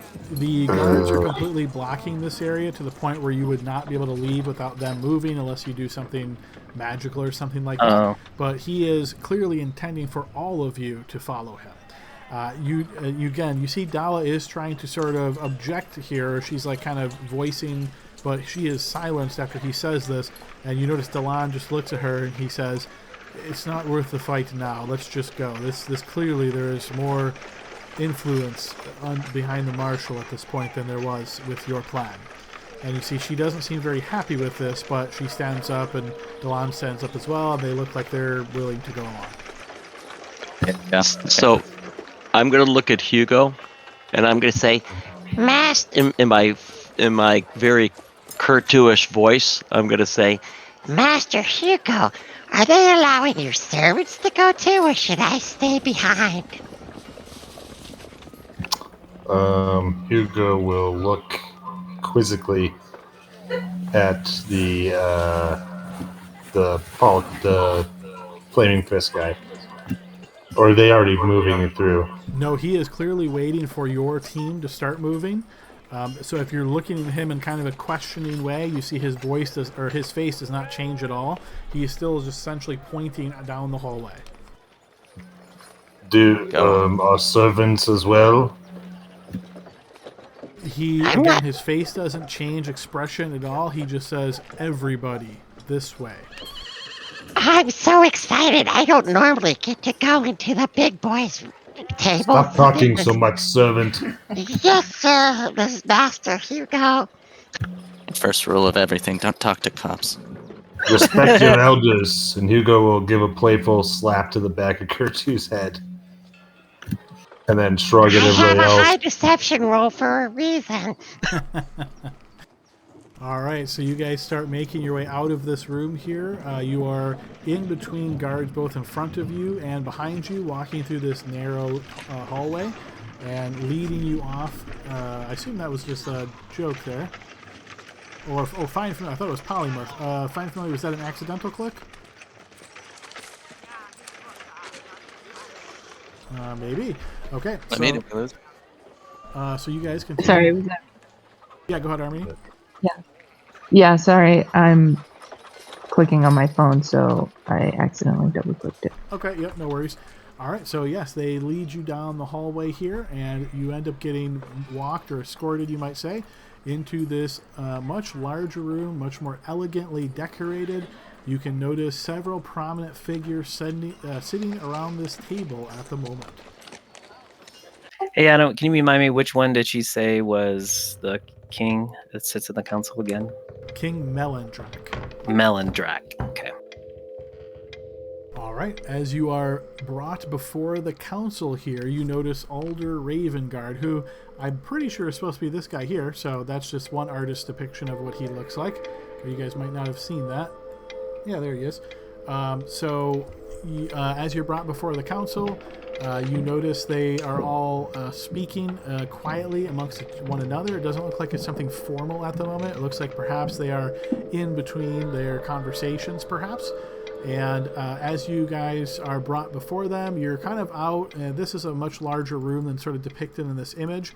But if you think of sort of like a standing area off map over in this direction, Marshal Alder Ravengard sort of lines you up there. You notice his Flaming Fist soldiers are kind of in a cordon around you, and they're all kind of looking towards you as you are brought here. Once things sort of settle down for a moment, you notice the marshal returns to the seat he has here at the table, and looking to the other counselors, you notice that Dala and Delan were hesitant for a moment, but they eventually take seats at the table as well. While you guys remain here, you hear Marshal Alder Ravengard says, "As I have been telling you for quite some time, Council, Dala has had this group of agents working on her behalf underneath the nose of the Council. This is all of them. Their skill set seems quite prominent. They even have tried many different deceptive measures to forego their knowledge of who they are being learned by the larger public. But this is them indeed. And we must have many conversations before any further steps can be taken." You notice Dala has this sort of embarrassed look on her face. You notice the council members kind of all eyeing you and then chatting amongst themselves as this occurs. Okay. Chatting amongst themselves, can we make out anything that's being said? How far away is this table? You're probably 40 feet from the table at this point, so you don't really make out the whispers. Okay. You notice that this process of how they seem to speak is When one of them wants to talk, they kind of like start tapping on the table, and eventually, once everybody calms down, they will get the floor, or sometimes they'll actually just stand up and then wait for everybody to quiet down. This seems to take a different amount of time depending on who it is that is trying to speak. But you will notice eventually this elvish man taps on the table, much like the others do, and after a very brief period of time, they seem to quiet for him perhaps more quickly than they have for others. You notice he then stands, and facing your group now, you see he begins to walk around the table in a very graceful gait, and he has his hands sort of collapsed together with one another, and his fingers are sort of long and very delicate looking as he kind of motions with his hand as he speaks. Very much elvish, the way his sort of whole attire and the way his whole atmosphere is around him. As he approaches, you do notice that there is this very fancy looking wooden crown that currently is nestled on his head, and he then puts a sort of fanned out hand, palm up towards you all, and he says, "I would like to know what it is that you have discovered on your most recent adventures. I am told by my own sources that you are in my misty forest." "Well, speak up."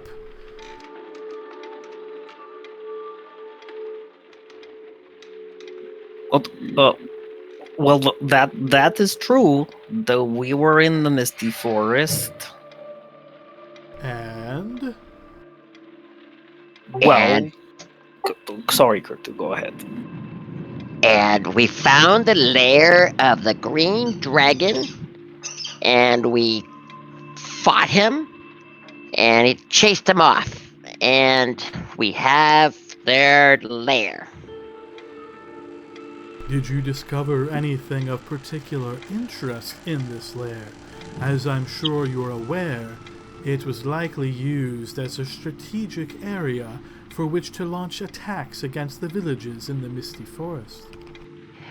I would say that your information probably proven to be true. We have found that the cults have been capturing people and forcing some of them to work for them, so some have been loyal to the cults, and some unfortunately have been victims of the cults.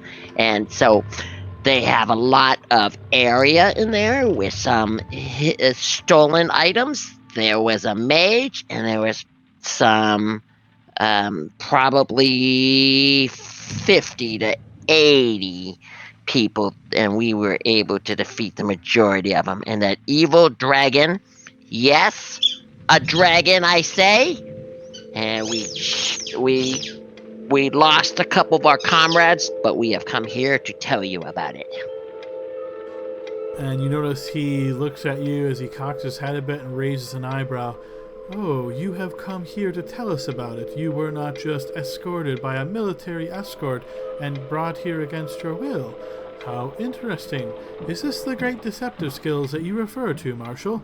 And you notice the Marshal over there kind of looking back at you all with this like very unbelieving look towards you. You notice the Elf King, who you seem to be Melindrak here, takes a couple of steps. You get the impression he's almost like putting on a show. Like you get this impression of maybe a barrister in a courtroom, perhaps. And he taps at his chin, and then he turns and looks towards you. "And you say you discovered these elves that were forced against their will into the service of the cult, yes?" So first of all, I would like to say that we arrived last night, and we came here, and we were told everyone was busy. So yes, we decided to take a sleep, and we came here early in the morning, and here we are now. So my apologies if that wasn't quick enough after we have been unable to sleep for a long period of time for multiple days. "And how long exactly have you been Days. in Dala's service here, young kobold?" I don't know. We are not in anybody's service necessarily. We are here. We have been helpful to the whole entire realm.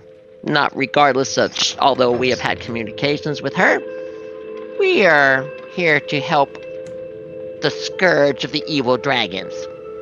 And were you aware that Dala was not informing the council about your activities?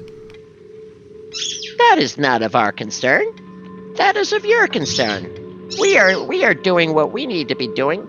Did any of you approach us over the last several weeks to come up and ask for our aid? No. I can't Did help what we goes on amongst approach you the people. covert group that was trying to hide their presence from us? Yes, interesting line of questioning. You see, he looks back at the council and gives this kind of nod.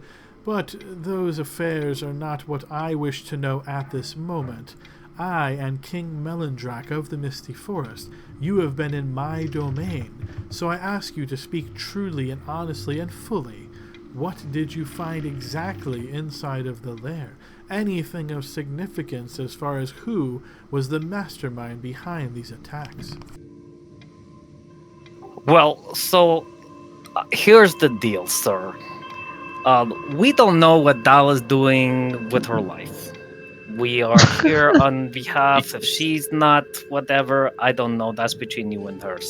But we are doing a lot of good, and you can be filled in completely. But in your kingdom, there was a green dragon sitting there with a rider upon its back. We believe his name to be Narendane.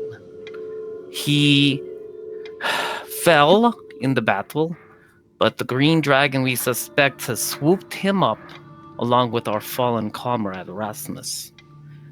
When we finished clearing out, and we spared the elves, by the way, because we believe that were sort of trapped or coerced in some way to cooperate with the horrible dragon cult. We had met a friend, and after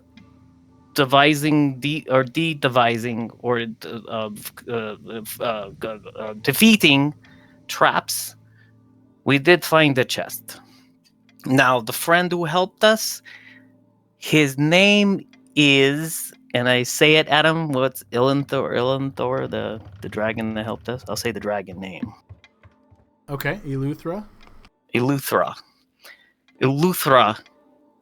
metallic dragon, helped us discover what was in that chest. You see he raises a hand, and you recognize this as a gesture for you to pause. And he says, "We shall get to the other matters in a moment, but I would like to recircle back to my original question. You say this individual's name was Narendane. We have heard of some reports of this name out there as being one of the worm speakers.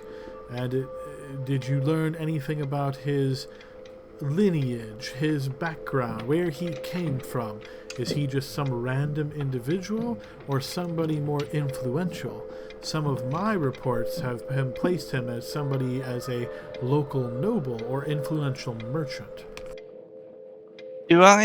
Listening to this, do I get the impression that he is looking for a specific answer? Like, does he know what we know? I don't know if I can. Blind check. Yeah, you try to insight whether he's. Yeah, I think that's perfect. I don't I'm actually pretty remember sure the answers either. I don't know if he's I think he might be insinuating that. Oh, we know the answer to his question. We're wondering if. Yeah. Yeah. Where? Oh, I gotta drag my token on, right? Yes.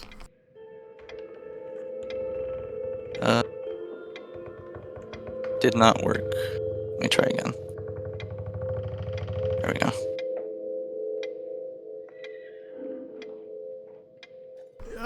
I would say you're not quite sure. You know he's not asking you just to ask you. He's getting at something, but you're not sure what he's getting at.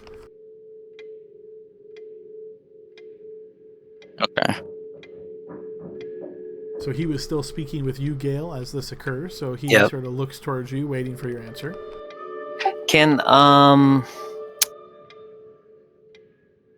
I'm going to move a little bit just to the right and left and walk and take this opportunity to see if I can sneak. Not like what standing there still. I'm trying to move and be deceptive here, but sneak an eye contact with Dala because she has the journal we just gave her.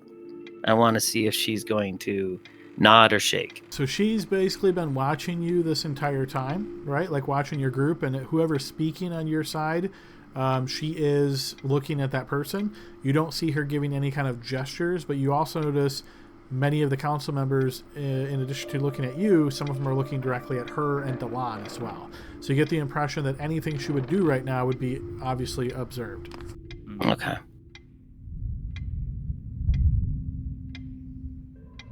Well, shit, guys, we know the answer to that question. It's just gonna. What do we want to? I think.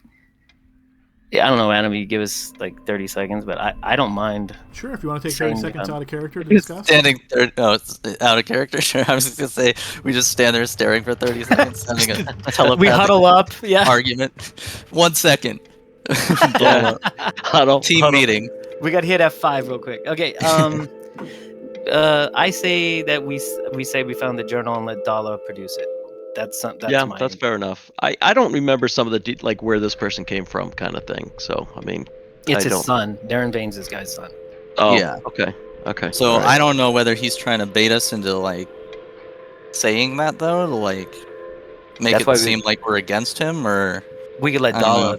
provide the journal. Like, we found the journal, and then he'll say, show it to me, and then Dala's feet to the fire. Even though she's been great to us, but I don't know if we should throw her under the bus. I kind of think I kind of think we say that we killed the guy, but the dragon made off with the body before we could like really ascertain his identity. Yeah, and plus we just brought the journal today, so I mean it's but we read it. Adam Sure. told us what's in there, so Yeah. You could Okay, just so say it was an elven noble or an elven looking. He looked person. important. Yeah. So we're not going to tell him that we know the name of that it's his son. We're not. I thought we were, but we're not. I feel like that's a bad idea to do like in front of everybody. Yeah, if it comes to it after, okay. I like the journal idea, but then if that doesn't work, then we can say, "Sir, you may want Okay. this more in private," kind of Yes. thing. Okay, that you know? sounds good. Okay, well, you're right. There was also, as we were walking. Now, keep in mind this was a big place, and we were very aware of traps. In fact, one of our friends got disintegrated to dust. I don't know if you've ever seen that, but he was, I don't know his name, I forgot already. Doesn't matter. So we found the journal. Now, mind you, we haven't carefully perused it, but it does have some details about this person that would require a bit more study, and maybe would be best learned in private or more carefully to make sure the facts line up. But there is a journal that we have found. The council has the resources to analyze any writings that you have discovered that might be of purpose. Hand it over and we will send them for review. Well, that is good. Now, keep in mind also that we were working with Dala, of course, not wanting to be put in such political tug of war, as Leroy would say. So we just happened to gave it to Dala right when Mr. Ravengard came in and told us to get our butts in here. And as you're saying this, you notice Dala suddenly speaks up. Yes, I just received this from them moments ago and haven't even had an opportunity to really read through it yet. And you notice the king nods.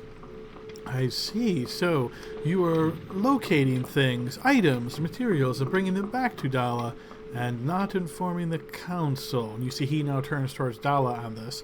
And you see she says, we thought it was of the utmost importance that these agents' their identities are not known, as everybody on this council, of course, is trustworthy, and we try to make sure that nothing slips out. We all know that the nature of how this works is that names are going to get out there. Their lives will then be in danger.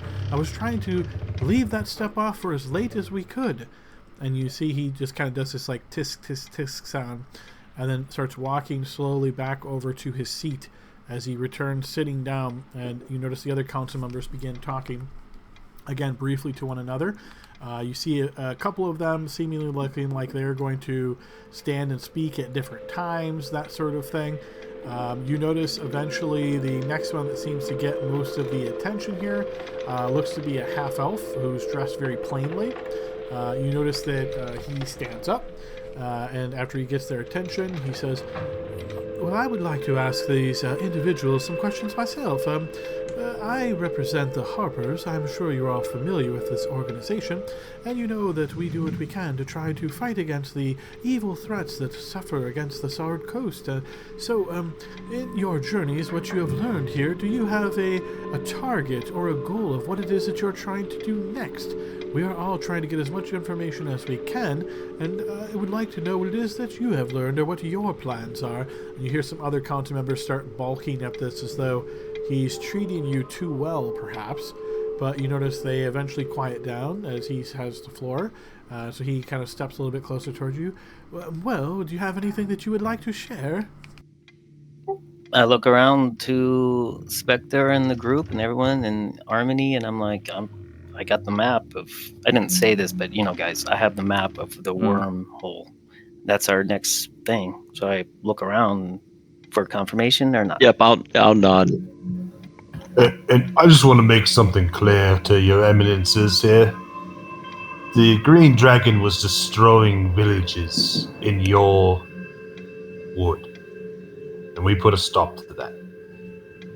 So We put are a all stop on to the a same white side. dragon, a green dragon. We've had some problems with some other creatures as well.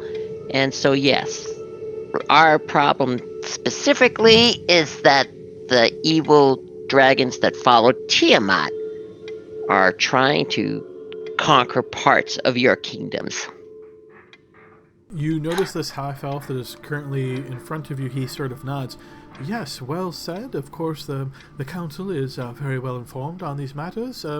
Yes, we are aware. And of the intel that we have gathered, there are many different directions that we could focus our efforts or our resources. But I want to know from your perspective, as you have been on the ground and you have seen firsthand and you have fought against the cult yourselves, not through intermediaries or retainers and that sort of thing. What do you think would be the next best task, the next best goal? So then I will step up, and you see the spot right here between this guy and this guy. I'm going to insert my body between those guys and put the map on the table. So, as a reminder, you're like 40 feet away from the table. Yes, I walk 40 feet. So this half-elf is in between you and the council at the moment. So basically, you're walking closer to him to get to the table. So as you take a couple of steps, you notice the guards behind you. One just reaches out and sort of grabs onto your shoulder, halting you in place. You notice the half-elf just kind of looks at you quizzically for a moment and says, if you have something to present to the council, you may hand it to me. And you see he steps up closer towards you. Can I just place it on the table, please? It's something that I wrote, and it's written in the common, the second language, and you won't. Can I just put it on the table? I'm not. Get your hand off it. I'm not going to attack these people. Very convincing, Gale. Just give it to him. her. Yeah, it sounded good. I trust you. The council members kind of look towards you now, and once again you hear these like whispers between them, and the half-elf looks from them back towards you. I'm afraid we cannot allow you to approach the entire council, as I'm sure you've seen many dangerous things on the ground, and, well, there are defenses in place, of course, but we must take all precautions. So, whatever it is that you have, you can explain it to me, and then I will happily bring it over to them. Okay, fine. Get off my shoulder. You notice the guard sort of pulls a gauntleted hand off you, and you hear him say, calm yourself, like underneath his helmet. I will calm myself. On this map is the circle in some hills. I forget what it is, Serpent Hills or something hills, where there's a worm hole, and that is where we think we should go. Is that right, Spectre? And I hand my map to this highfalutin Harper. Close enough. We think they're amassing for something in the area that Gale has marked. So the rough area that you know to be the Well of Dragons, you don't know the exact location, but that's what you're referring to? Yes. Yeah. Okay. You will notice the half-elf Harper here, he takes the map from you, and keeps the location noted. You notice he sort of feels the map paper, feels the top of it. He takes some steps over towards the council, but not quite there yet. You notice this like robed attendant from the side of the room approaches and just holds a hand out over the map, and after a few moments gives a nod, and you notice then the map is brought before the council and laid bare, and you notice the council kind of takes turns looking at it as it's moved around. This seems to take a great while they're not really addressing you during this time. Eventually, it comes back to the elf, and he nods and comes back over towards you all and says, "Oh, okay, well that is very good to know, but if that is where they're amassing, you're suggesting like a direct strike, like whatever forces we can array and take them there? Is that what you're suggesting?" Gale laughs. Well, tactics is always something that we could talk about. That's usually what we do, is just run in or slide. We are not generals. So yeah, so we would happy to discuss plans for sure. Okay. I would be prepared to fight dragons if you did it that way, though. A direct assault seems unwise since we don't know exactly what's there, but running around putting out fires isn't getting us very far. Does the map also show where we came from in regards to the Green Dragon? Yep, area? I have all the cities that were Yeah. burned down in our route, and it has everything's there. I mean, you can see where we went to get try to find Naren Vane. Yeah. No, the other guy. Yep. Okay, so this conversation kind of goes on for a bit more. To speed this up a little bit, after the council talks, and this seems to go on for a couple of hours, where you guys are asked just brief questions here and there. You give answers as much as you like. They don't almost seem like they're particularly interested in your answers, almost like you're just going through this formal process. Eventually, you're asked to wait outside while the council meets privately. This cordon of guards essentially stays with you outside for a good 30 minutes or so before you are then summoned back inside. And once again, same kind of procedure as all of these guards are around you. You notice that Dala looks a bit kind of depressed, perhaps, as she's kind of like slumped in her chair. You notice Marshal Alder Ravengard now standing, has the floor. And you see he looks towards your group and he says, "We have discussed amongst ourselves, and while we are not all in agreement that the activities that you have done have been done in the proper way, we wish you would have come to us beforehand.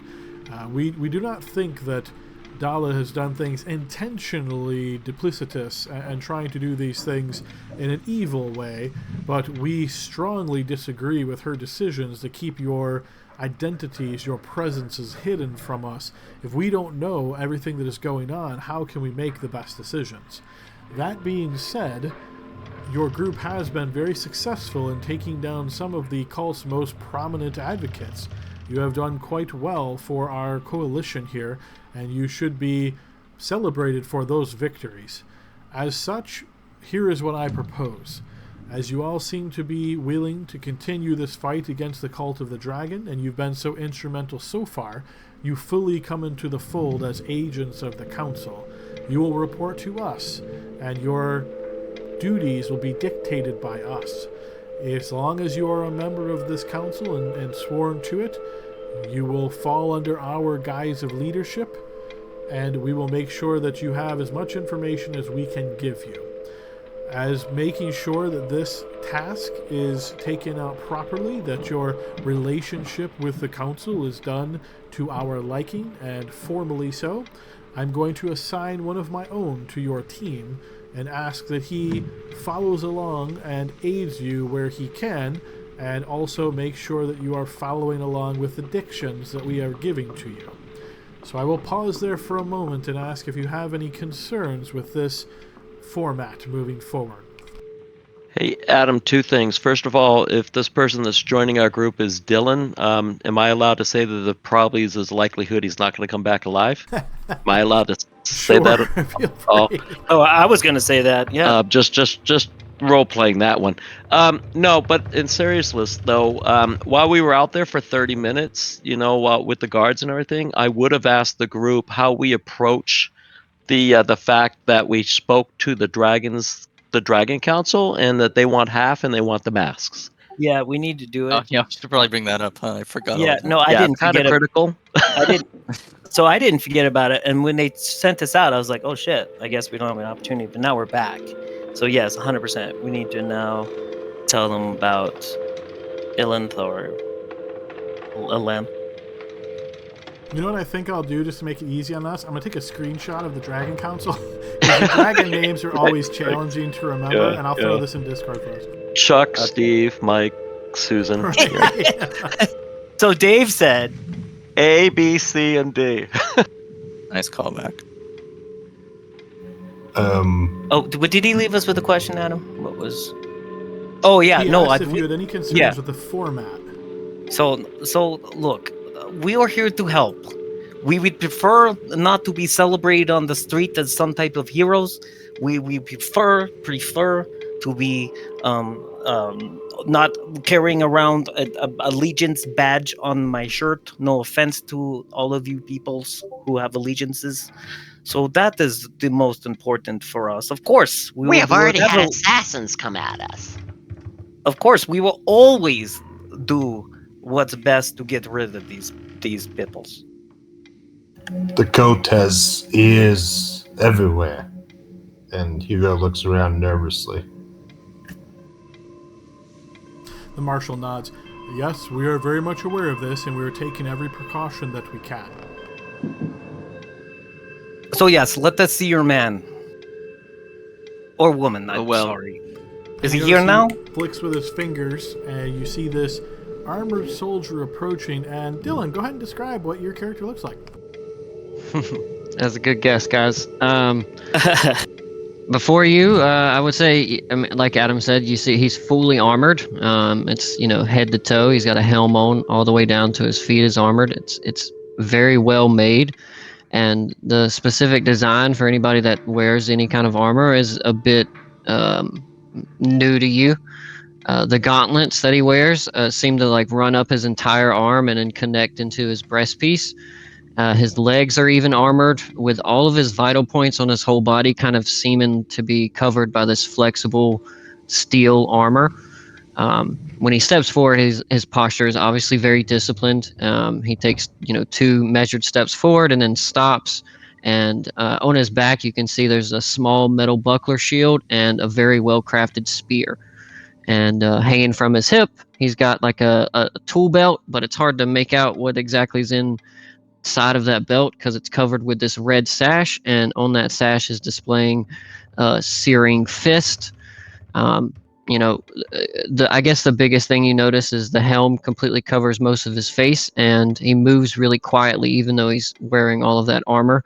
And if you take a second to kind of look over him, you notice that the armor has these tiny gems located in various points, like his fist and in the small of his back and in his thighs and on his chest. And as you take a second, you start noticing more and more. And then he kind of he doesn't say anything. He just nods towards your group and then turns his attention back towards older Ravengard for instruction. Can we call him Boba Fett just for, I was gonna say Boba Fett. And what is your man's name? What is your name, good sir? And you notice Elder Ravengard looking towards you here. He nods towards this individual, and he says, this is Gauntlet Roland, and he will be assigned to your group. Okay, that's great. Nice to meet you, Gauntlet Roland. He nods his head again. Excellent. So now that we are all up to speed, there is another matter that the council wishes to address with you. This letter, you see he snaps his fingers once again, and you see an attendant now approaches and hands this obvious or presumed letter to him. He says, arrived here at the bureaucratic offices to be delivered to Dala. It seems to be intended for your group. We were able to intercept this and read it ourselves, which has got us quite curious as to your knowledge of this individual. Do any of you know an Iskander? Do we? I don't think we do. No, I don't think so. No, I look around at each. No. Have we heard that name before? Yeah, I don't think know, that's. have you? I think it's in the journal, right? Isn't that But we don't know him, so absolutely. Yeah, no. but we're pretending we didn't read the journal. Is it in the journal, Adam? I don't think so. Oh, what's the name again? Iskander. If we've heard it, I don't remember. Was he the guy on the road that was like a ghost or something? No. I'll tell you Yeah. that much. No. Yeah, I don't know. No, never heard of him. It's about as common to me as this metal man who just walked up, Roland. So you notice he hands this to the attendant, and the attendant now comes over to you and hands this over for you all to read. I hand it to somebody else. And it starts off with you don't know me. Yeah. Yeah, there's your answer right there. Can't you read? I don't say that. Makes you wonder if he was testing you. Okay. Reading.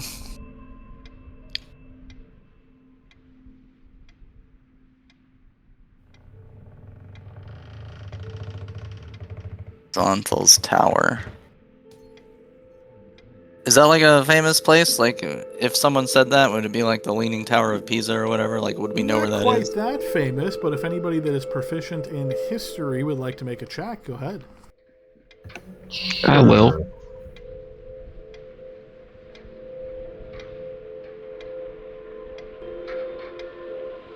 You don't recall much of this, Roland. The name sounds familiar to you, but you don't remember specific details.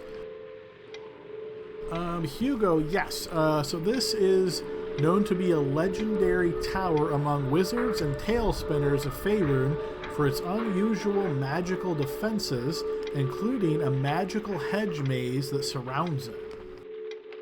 Oh, it's the Hedge Mage Tower.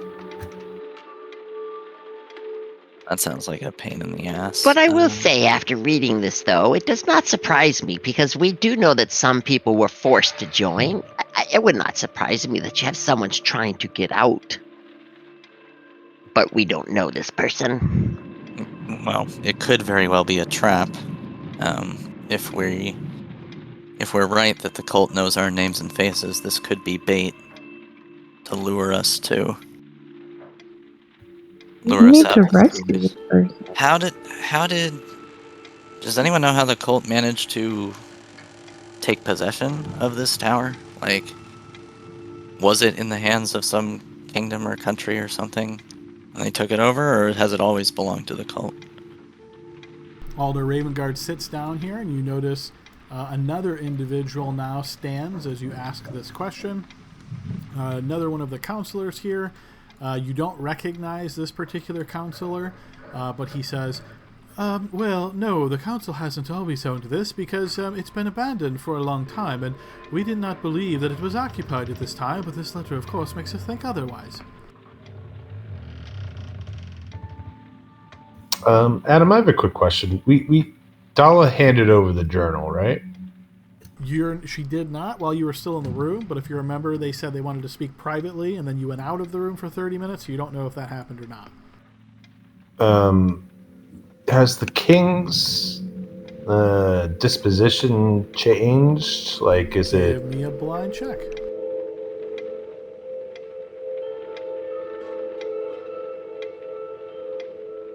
Yes, he does seem to be staring at the table and sort of lost in thought, perhaps.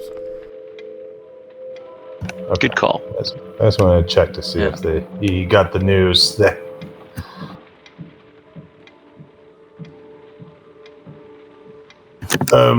So you wish for us to go to this tower? Well, actually, the first thing that we wish for you to do is track down the one who delivered this message, because, well, that individual might know more than just what the letter's contents give away. All right, we'll be off. You don't want to ask questions. We have to tell them about the dragons. Oh, yes, of course. So, sorry, but are we moving on to this business? Because we haven't had the opportunity to really describe to you the most important thing that ever happened to me in my entire life. If it is related to council business, then of course we are all ears. But in reference to this place that you are to go to, once we dispatch you from this area and we dismiss you to return to your duties, you should travel to the outskirts of Waterdeep here, and you're looking for a place known as the Trickster's Cauldron. It is a rough establishment, and we discovered that the deliverer of the letter arranged it there. And we were able to track him back. Our information and scouting was back to there. So we would ask you to go to the Trickster's Cauldron and see if you can find anything about this man. He stood just shy of 6 feet tall, dark hair, dark eyes, and human. And your manservant in suit here, he knows how to get us there, is that correct? I was gonna say, can I look at him and see if he's about 6 feet tall? He's 6'2", and you can't see his hair at all, just his eyes. Not You suspicious notice at all. Alder Ravengard stands up quickly and says, well, he is not originally from Waterdeep, of course, and we serve out of Baldur's Gate, but council business has brought us here, so he's not exactly a city expert, you might say, but I'm sure that we can arrange information to point you to the Trickster's Cauldron. That's great. And we're looking for a 6-foot-tall human with dark eyes and dark hair. That should narrow it down a little bit. It just pains me to want to ask more information about this little quest, but there is something very, very important, I think, more important than the courier. And Is if you now start to a put good time? together the best words of how to describe this amazing encounter with these dragons, we will go ahead and pause and take our break there, guys. So 15 minutes. We will see everybody back at 15 minutes. See you guys at the I was bit. like, God, I need a break. These people. They are not politicians. Alrighty, we are back on the second half of our session, and yes, Gale, you are just getting ready to delve into the whole situation with the Metallic Dragon Council, I believe. Yes. So now that I'm sure I have the attention of the pipples at the table, I don't know if maybe some of you or none of you or all of you are aware that there was another group of, I'll just say it, dragons. Yes, metallic dragons in all of their glory. They summoned us to a council meeting, much like this, although no offense, much more terrifying. And these dragons took interest in our work there with Chuff. Well, as it turns out, they expressed great interest in helping not only to squelch the vain and efforts of the dragon cult, but to also make sure these dragon masks will either be destroyed in whatever way metallic dragons seem fit to destroy things, or kept in their control so that this would never happen again, so that Tiamat will never be brought to this material plane. You notice the council members sort of like whispering amongst themselves here. You notice Alder Ravengard stands now and looks towards you and says, are you trying to tell us that you have spoken with this other Council of Dragons? I am sorry if it seems like that is what I'm trying to do. That's exactly what I'm doing. Yes, they brought us magically, teleported us in front of 5 grand ancient metallic dragons, and we talked with them at a council that was really quite friendly, to be honest. And they seemingly wanted to aid us in the battle against the Cult of the Dragon? Not only seemingly, 100%. They want the cult banished. They want the dragon mask destroyed so that the opportunity of this chromatic dragon to surface here would never happen. That is absolutely their heart's intent. You notice a lot of chatter amongst the table here, and you hear one of the voices that raises a bit louder is another council member that you haven't seen really speak yet. This individual looks to be a female tiefling. You notice that she speaks up pretty quickly and loudly, interrupting some of the others. No, we already agreed that the masks were to be researched so we could learn their secrets. We cannot agree to this. And you notice that Alder Ravengard sort of puts his hand up, trying to quiet people down, and then he looks back over towards you. It is unfortunate that this other council, this Council of Metallic Dragons, has not sent a representative to us. For if anybody is willing to aid in the battle against the Cult of the Dragon, of course we welcome their aid, but at the same time I worry. I'm sure you are aware metallic dragons with their long lives often see the world much differently than we do. This council already has many divergent views. I can only imagine the complexity if we were to add additional members to this council. What exactly was the details of this conversation or any arrangements that were discussed with you? You see, so what happened here that's so beautiful is that you brought us to this council, and we actually left the Council of Metallic Dragons. They told us to talk to you. We are your representatives of the Metallic Dragon Council here before you. They asked for, we agreed upon a sort of an idea that I want to vehemently pitch to you now and understand. 5 ancient dragons swore that if we could get you guys to agree with these terms, they would aid us. And look at me, I need help. They wanted control of the masts to whatever they see fit. I mean, I don't know, destroy them if you can, or carry them around forever, or put them in a hole. But that's the second thing was that the terms were agreed that 50% of the treasure that we find will go to them for their power. You hear a literal uproar at this, Gale. Many members immediately, no, and start slamming, and you see shocked faces. 50%? This is outrageous! And you can see a lot of just energy moving through here, a lot of disagreement, a lot of anger, and it takes quite a while for Alder Ravengard to quiet everybody down once again. And you see he looks towards you all, and specifically you, Gale, and he says, I hope it is apparent that there is quite a bit of different disagreements with what you have arranged. Let me say that you do not have any authority to make deals on our behalf. This shifting and this trying to pivot and get as best a deal as one can get without offering any help at front is very concerning. I would think that this cult of the dragon is quite a danger to the metallic dragons as well. We should be able to win this battle against them and then discuss appropriate spoils of war after the fact.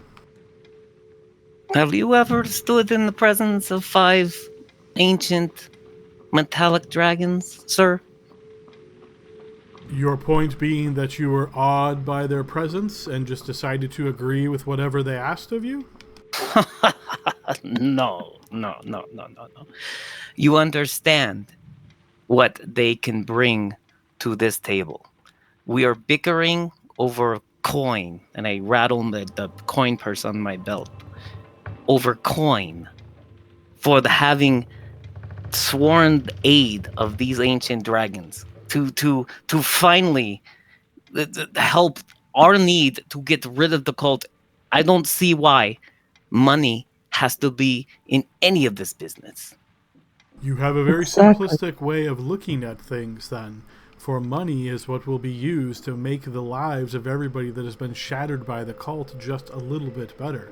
Every city that has been impacted by the cult, every area that has lost business or people have lost their livelihoods or even their lives, families made whole, all of that will be accomplished by coin.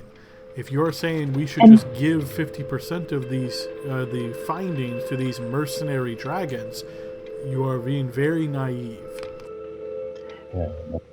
What good would a single penny more be when Tiamat is ruling this realm? Yes, I say. No, I don't, but I'm inside. I'm like, yes. Defeating the cult of the dragon is, of course, the first goal. If I was there in front of these 5 ancient dragons that you describe, I would have tried to say, let us focus on the problem at hand, and then we can discuss after the fact. I am sure it is not a surprise to any of you that all dragons, regardless of their kind, are hoarders. They treasure every kind of gem, gold piece, item, everything that they can get their hands on. It is just inherent in their nature. What good does it do sitting in a dragon's hoard when it could be used to better the lives of our people? If I could interject something as an expert on dragons, being a dragoran myself, let me first say I understand your point in regards to first have people do your work for you, and then maybe, depending on the outcome, maybe you'll be supportive of those individuals who are helpful to you. Trust me, I've learned that in this council today, firsthand. However, back to the dragons, I will say, for months we have been fighting the dragons, and I have not even. When we go up, we don't see any of your group trying to help. We've seen cities destroyed, we've seen people's lives killed, and now you're worried about half of gold? This is ridiculous. And no, we did not bargain for you. We just told them we thought that it was respectful and honest because they are dragons after all. As I said, very short-sighted and naive. I understand Yes, I that understand very dragons... short-sighted and naive. I understand us helping you has been short-sighted and naive as well. Oh, good one. Wow. You see, he sort of looks at you Sorry. as some of the other members of the council get a little bit quieter and turn and look towards you. And you see he looks at you for a moment before continuing. I understand that everybody is on edge at the moment, but speaking out of turn will not do you any favors. Let me at least say that the council will discuss what you have brought before us here, but I highly doubt we'll be able to come to any kind of agreement to what you have agreed. So we shall see what is to come of this. Until then, I suggest you follow up on this letter that was arrived here at the council and try to track this individual, see what you can learn, and ultimately likely make your way to this Zonthal's tower. I feel And if really. we get, sorry, one moment, Gail.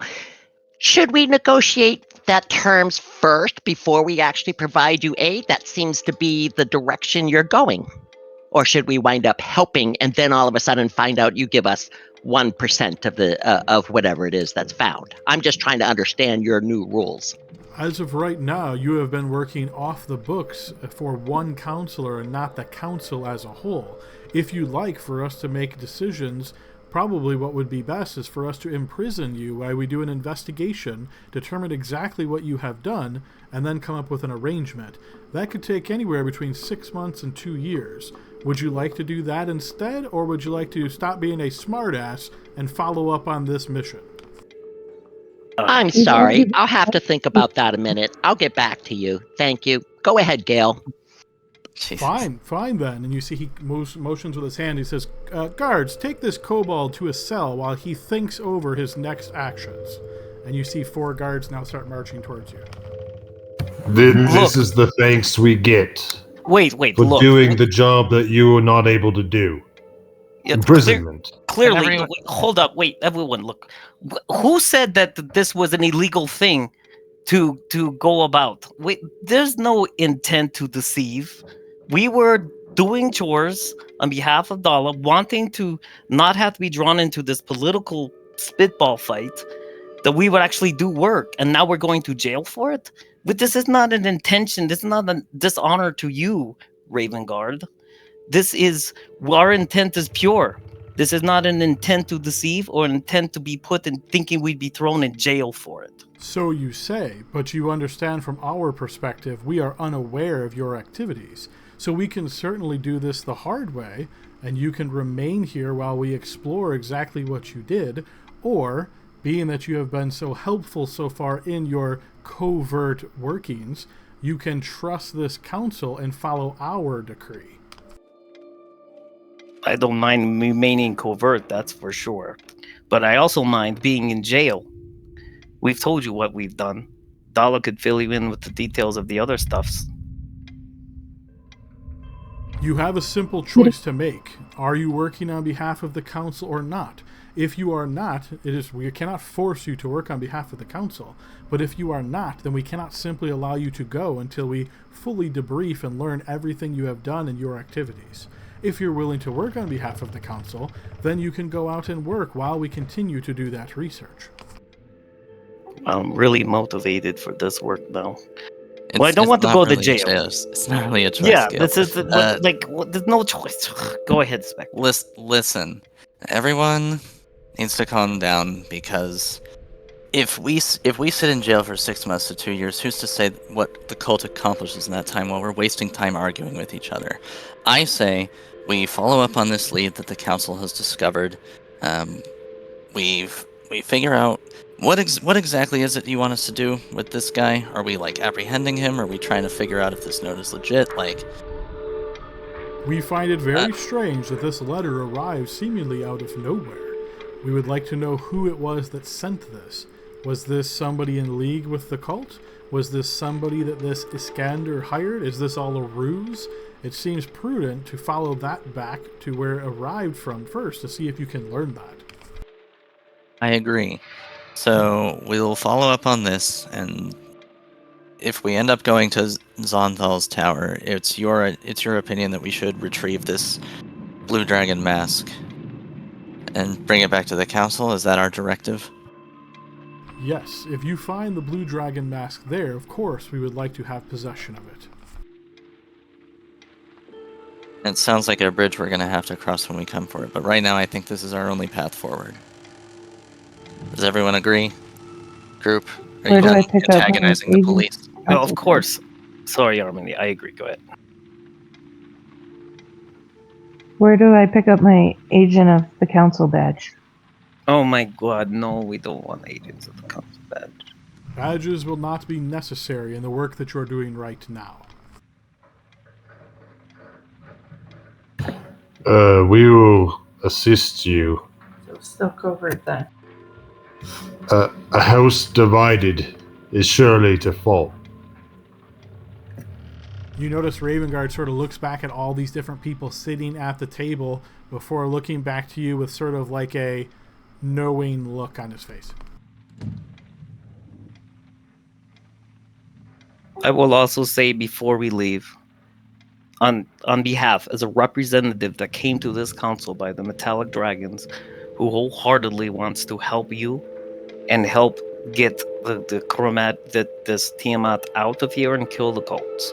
They're willing to help. Of course they want money for it. They're dragons. But please consider the long-term plan of this. And please consider, you don't like us now, but we've been the ones who have been going out and dying and standing in front of these dragons with their breath. You would not think it strange that we would argue so vehemently for their help if we're the ones actually doing the work. You notice Alder Ravengard takes a couple of steps and then he looks towards you and he says, "In my experience, there are two kind of people in this world. There are those that serve a cause or a person. They serve it loyally because it is what they believe in. It is true to them. They follow through on it. Their loyalty is bound to this ideal or this individual. Another kind of person is one who looks at dollars and cents and is motivated by money, items, or other gain. When somebody stands before this council and tries to play word games or tries to refuse a directive of this council, I suspect they are of the latter kind. At this point, we have to work together as already been described. We are the leaders of this council and we make the decisions for how work will go. If you're willing to work for this council, you have to get used to and comfortable with this arrangement. You are not here with an equal voice to tell us what to do. We are telling you what to do. You are agents of this council. Is this clear?" Yeah, I totally understand that, but I want to give one more pitch for our friends, the dragons. That's it. That's all I did. We will discuss amongst ourselves this Council of Dragons and see what arrangements can be made. Excellent. Wow, I feel like we're making progress already. Do you feel better now, Kurtu? It's getting more comfortable in the room. I stare at you. You see these four guards are kind of hovering around you, Kurtu, and they're just kind of like waiting there. And you notice Alder Ravengard kind of motions with his hand, and you see that they return to the position they had before. I think I'm just out of character. And apart from any more details that we can gather about our mission, I'm pretty much done arguing for the dragons. So, And we tried. Yeah, and as far as Kurtu just goes, kinda I mean, obviously I'm going to go that direction, right? But for the sake of the sessions, I'm going to shut up. Roger We that. don't want to have to do 2 jailbreak sessions. Yeah, That's my 4 God. hours busting your ass out of jail. Oh, I'm just waiting till I turn into a bigger dragon, right? Then I'm going to burn down the city, but that's different. Oh, I'm Hey, seeing a Game guys- of Thrones ending here for Kurt. There you go. There you Yeah. go. And Armin, you want to say something? I mean, I'm kind of done. I'm not gonna say. I'm sorry. I've been talking a lot, but I'm done. I'll just leave. Yeah, I do think it's funny though that they're talking about the greed of the dragons, and as they're Right. as they're like, oh, you've lost their people, whole- you've died, and all this other neat Yeah. stuff. Oh well, that's okay. He's like the same as these dragons. He's the same, just like what he's accusing them of. Their whole objection is they want the fucking money. Right? Yeah, pretty much. That's awesome. That's really well written. 2 consuls want money and they won't get along. Well said, Armin, in there. All right, so unless there's anything else you guys wish to address with the council or bring up to them here, it seems as though you are free to go to follow up on this lead.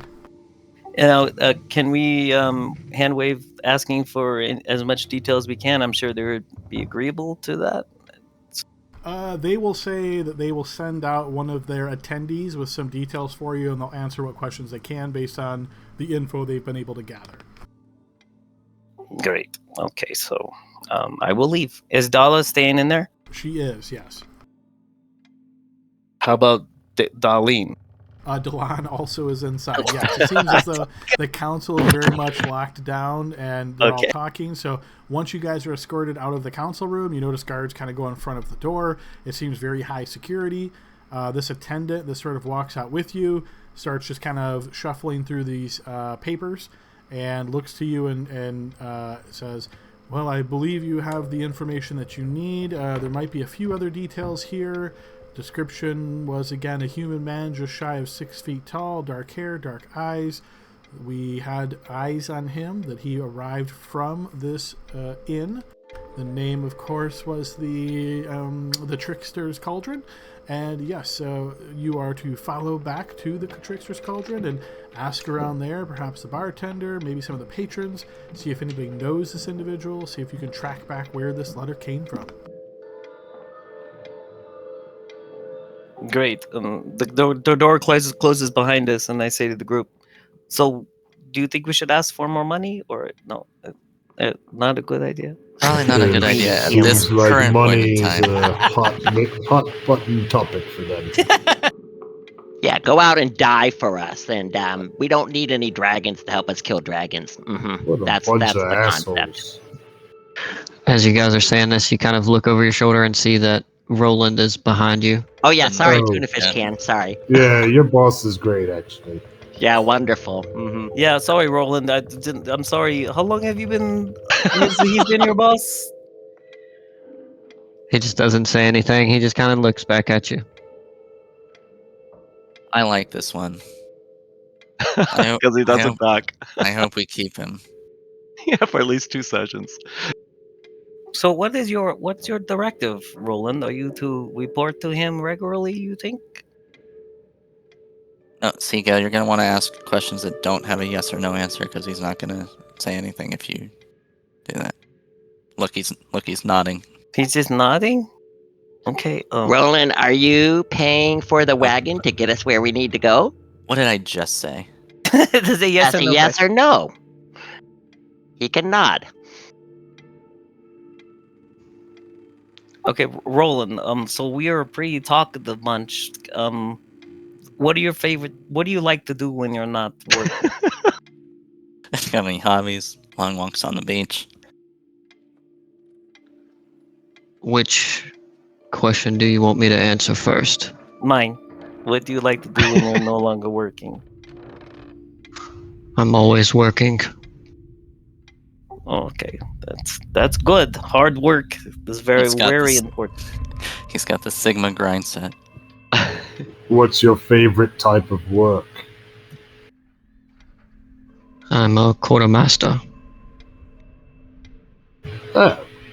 So you have access to supplies? What supplies do you need for a simple retrieval mission? And I'm down a +3 sword. You got one of those in your pocket? No, but I do see that you carry a lot of arrows. Is that common? Yeah. Do you miss a lot? No. But So we what go do you... we go on long excursions when we're not gonna resupply for a long time. And we kill a lot of cultists. So what do you use more? Are you a swordsman? I prefer to keep my distance. Then let me fix your bow for you. Make it better. Who cares about a sword? You don't use it. And you do get cornered, but what kind of things can you do to equipment weapons? Is this some kind of magic thing? I'm a quartermaster. Are you familiar with the term? Yes. Okay.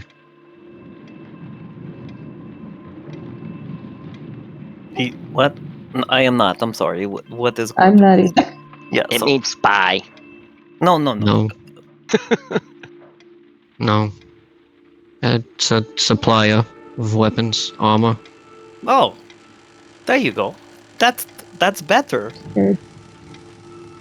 See, Armini, we're learning some. This day is getting better. Once we close those doors, things are getting better. So, my directive, that was your other question.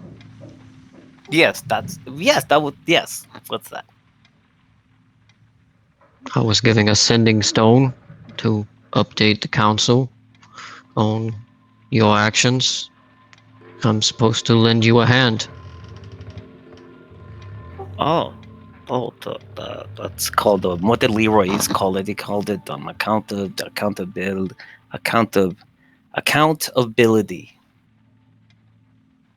Quality assurance is a quartermaster's favorite thing to do. You wouldn't happen to have anything that can prevent detection by magical means, would you? That could be useful. Are you referring to divination? Maybe. We just know that every once in a while some assassins pop up from this cult right in our path, ready to kill us. So we think maybe they have tabs on us somehow. Well, all due respect, you've ran off a white dragon. If the reports are correct, you, I believe, were in possession of the white worm speaker. They died.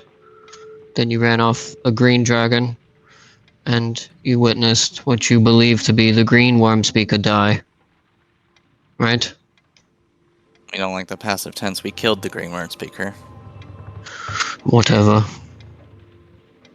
But if, let's say, the sides were reversed and you killed 2 members of the council, do you think that they would not go to great lengths to find out who that party was? Yeah, We know. that's why I don't want them to The know crux where of we the are. issue. Well, I mean, divination is one thing, but you're judging by you, that's a spell book. Yeah. Well, then you know that certain divination requires certain rules, right? Familiarity, objects of someone, etc. Yeah. You, Listen, if you don't have the stuff, just tell me. All right? I'm just I don't need a curious. lesson in magic. Well, it was a curious question. It was awfully specific. A lesson in magic. It's like you know me, or something. No, all right. We have Well- any number of ways to keep tabs on us. Even just eyes and ears on the street would be enough. Yes. We've been around, so I'm not sure how much you can do about that, but Well, you know. I could think of something, I'm sure. If that's a concern of yours, what is your name? Call me Spectre. If that is a concern, then I'm sure I could put some thought into it and design something for you. All right. Well, I'm ready to capture a letter carrier. The rest of you ready to go find this Yes. fellow? So, Adam, while they're talking, get behind Roland, and I'm gonna lean in and look like at the crook from his shoulder blade to like where his helm is. Is there skin? Is this a human or is he like one of those war machines? What's going on? The I'm like, description I have is that armor completely covers his entire body. I don't think you can see any skin, but I'll ask Roland to confirm. I also No, want to yeah. stealth check to see if Gale can, in his heavy armor, can just slide around and like check out this guy's back.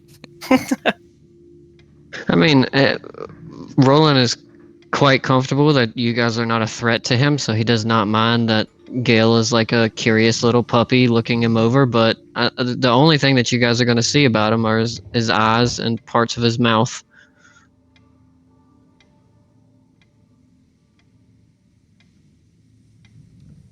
Do his eyes look human? Yeah, I would say so. And Does his his mouth HP is look- less, and so is his strength, Gale. okay. I'm just being Gale. It does say know your enemy, so I guess you've been targeted, dude. How Cast many Hunter's rows Mark. of teeth does he have? Yeah, he's got all his teeth. He, like I said, it's like the armor that he's wearing is super unique. You guys haven't seen a model like it before. He's like the gauntlets go in like a chitinous kind of pattern up his arm. He's got a simple spear and a small buckle shield. It's made of metal on his back. Just looks like a soldier. All right. Well, are we going to? Do you want to go look at that magic shop first before we go? I have lots of gold in my pocket, but I suggest we stay on task. I mean, we are. look. I know you have to tell your supervisor what we're doing, but we need to get supplies before we go running off. It's just going to take an hour. You want to ask if it's okay if we could do that? I suggest that you don't. With how you just left things, don't you think it would be best to complete this simple retrieval mission? No, he needs to go. There's a thing in there. I told Hugo last night. There's something in there that interests him, and we're just gonna take 15 minutes to go there and do this. You notice your fragment of time has changed from an hour to 15 minutes. Even you subconsciously know that that is not a good idea. It's a great idea, Hugo. Let's go. Yeah. Something I've learned is that these guys are gonna do what they're gonna do. Might as well just smile and nod. They won't even notice through your helmet. You could frown and nod. Listen, as you know, we've fought a few dragons already. We know what we're doing. On the battlefield, less so in the Senate chambers, but that's coincidentally why we didn't want to talk to them up until now. Adam, would we know what level he said he was Gauntlet Roland, right? Yes. Will we know what level that is in the Flaming Fist? I guess I would say, do you have any reason to have knowledge of Flaming Fist ranks? Is there anything in your background, spend a lot of time in Baldur's Gate, or any reason why you feel like you should have that knowledge? Just proficient in history, I guess, but maybe not. If I can Yeah, get a history probably check not. for it. Yeah, go ahead and give me a blind check. You recall that there are several ranks of Flaming Fist. There's like marshals, manips, gauntlets, fists, flames, blazes. You don't remember which order they go in, though. Not very creative in their nomenclature.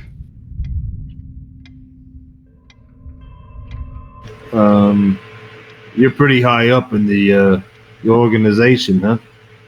Your leader trusts you. Yes, I mean, that's why I'm assigned to be with you throughout the remainder of your missions. All right. Look, I get it. right? You look at me and you see someone who's just going to report on your activities, and yes, I will. I will include in my report that you guys chose to shop for magical cloaks instead of immediately heading to your mission. Sure, but I'm not here to tell you what to do. Great. You could Kinda tell him we're sounds- going shopping. I will say that it's a dumb idea. Fine. Yes, preparing for a mission is always a bad idea, says the quartermaster. Well, I'm just saying that anything that you go to buy, I could make better and cheaper for you. So it's foolish of you to not trust me that I could outfit you well. But go ahead, spend your gold on foolish magical trinkets. How long would that take you? Time is It of would- the essence, right? Well, let me guess. I mean, judging by the sizes of your coin purses, you're not carrying a ton of gold, so what, do you need to go to the bank? No, I have. I'm glad you can't tell, but I'm quite well off right now. Okay, so what do you plan to buy? I mean, realistically. Can you make me some healing stuff? Sure. Well, they mentioned something of an iron stone. Do you know what those are? Various different functions, yes. I see your friend has one over there. Oh, someone else. I didn't know anyone else had one. Who's got an iron stone? It's orbiting around my head. Yeah, one Mention of it those all the things. time. How did you not see it? Okay, Mr. Quartermaster, I could use a wand of fireballs. Thank you. I don't have the ability to make a wand of fireballs. Like So I I said, would have to weapons and buy it? armors. Do you have the money to buy something of that powerful? I mean, Yes. are you... How much do you believe a wand of fireballs goes for, young I'm dragon? not going to tell you how much is in my coin purse, Mr. Spy. No. I just believe that you guys are unrealistic with your expectations of items you want. We're talking Yes. thousands and thousands of gold. Well, we don't know how much it is, and in the amount of time we've had this conversation, it probably could be halfway to the shop. There you Yeah, go. I think we have it It's while we been walk. 6 minutes. Yeah, the shop's only 15 minutes away. Let's Let's run there. Let's see if you can run in that armor. And Hugo starts Let- sprinting. He's gonna do like boost Just takes packs. off running down the street. Passers-by look over their shoulders like, "What the fuck?" So I cast Expeditious Retreat and absolutely dust your ass. Hugo sees you cast it and casts it himself. I'm just kidding. I was gonna say, I No, wanna then see we're these just gonna slots full burn here, throttle. guys. Instead of full Get those throttle things race. out. Immediately. All right. Look, you like I need said, to- if you guys want to go I will- shopping, go shopping. I'm so sorry that everyone's not being friendly and welcoming you to the group. I mean, do you know what a narc is? Yeah, he got his feelings hurt. No, I don't possess feelings. Like I said, I'm dutiful, and you guys were assigned a mission, and if my knowledge is correct, we're tracking down a messenger. How long do you expect them to stay? 15 more Well- minutes. Let's go. The problem with these things is they seem simple at first, as Hugo's like jogging. They seem simple at first, and then they balloon into a whole other thing, and before you know it, we're teleported away from Waterdeep. So, Who knows how many fucking young dragons this messenger has under his cloak that we're gonna have to fight in a few minutes. So Yes, it's like 2 decisions, and then we make them, and then there's 27 more, and we make all these stuff, and next thing we know, we've been doing this for 4 months. So Yes. let's go get our stuff. Look, just to add a character, I haven't been able to play for like almost a full session now. You So want yeah, to hit something? yeah, Yeah. I'd much rather go shoot do too. something than go So- shopping. No, I think you it's what don't need we're to gonna do, role Adam. play it. I just want to see what it is and Yeah. how much it costs. I think let's go to the shop and then see those things that you mentioned last night if they're still there, and then let's just haul ass and do Yeah. what the robot says. All right. So you guys are following up on the Ion Stone specifically. Yeah, I want to see what kind it is and how much it costs. It is a reserve Ion Stone. It's a vibrant purple prism, and it stores spells that are cast into it. Please, that's awesome. That's badass. As far as the cost, It's rare. I see. Gotta roll D10 for rare. I think it's 2d10 Do we need a back? on 2d10 on rare. So who would like to do the roll? Hugo, he's gonna try to get it. Yeah. He's got them spells. 11,000 gold pieces. Roland laughs audibly through his helmet. How much is a Roland, platinum? go ahead and make it. He holds up his hand and shows you the ring that's on his hand, and it shimmers to you, and then you faintly see a bit of a wink through his helm. How much is a platinum to gold in 5e? 10 to 1. Oh, okay. Yeah, I don't have that.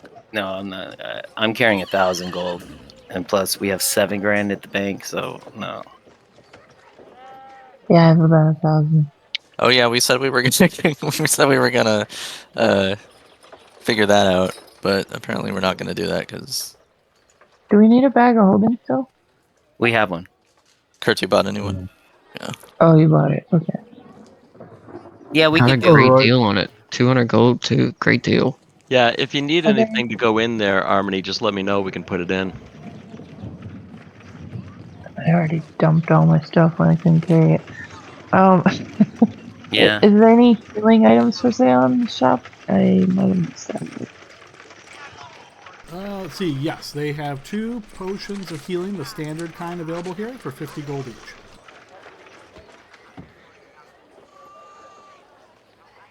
Never mind. You need money. I buy. Rolling with your boss desk. I do not have an herbalism kit. Okay, I will buy 2 potions of healing, so I'll take 100 gold out, Adam. Okay. Yep. Yeah, and Brian, if it's helpful, remember I gave you 2 last time. I don't No, know if you used them or not. Yeah, I have 4 now. So, Okay, but I'm cool. not. If it's because of money, I'm just gonna buy it. Yeah, So, yeah. I hear you. You guys want healing potions? I have 4. I still have 1. Say that again. You have 2. Army, did you want them and you didn't have money? Because I have plenty of money. You want these ones? I jiggle them in front of your face. I have plenty of money too. You didn't want them. Okay, that's fine. But then I'll keep them in my pockets. I have some. I'm trying to find how many. Well, remember, I think you got like 54 earlier today, if that's helpful at all.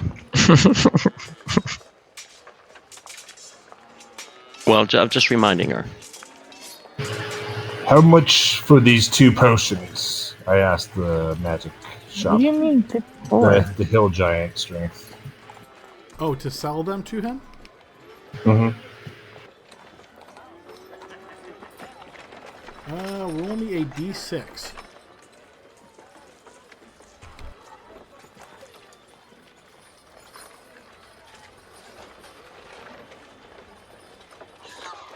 He says he could offer you 50 gold for each. All right, we're out of here. Change your prices, man. And Hugo runs out of the store. All right, so it sounds like you guys have wrapped up your shopping and you're going to head to find this trickster's cauldron. Absolutely. And he's gonna watch his. I'm guessing he's a battle master. Can't wait to see those gauntlets work. Adam, can I ask a quick question? Like, as everybody exits the store, I would say like Roland's leaning on the outside, waiting for him. But this right here says after a long rest. Yes, Does it have to be immediately after, or just after you've completed one? immediately after. Gotcha. So specific. Yes. Yep, that's a very powerful ability, so it's very, very specific in what you have to do.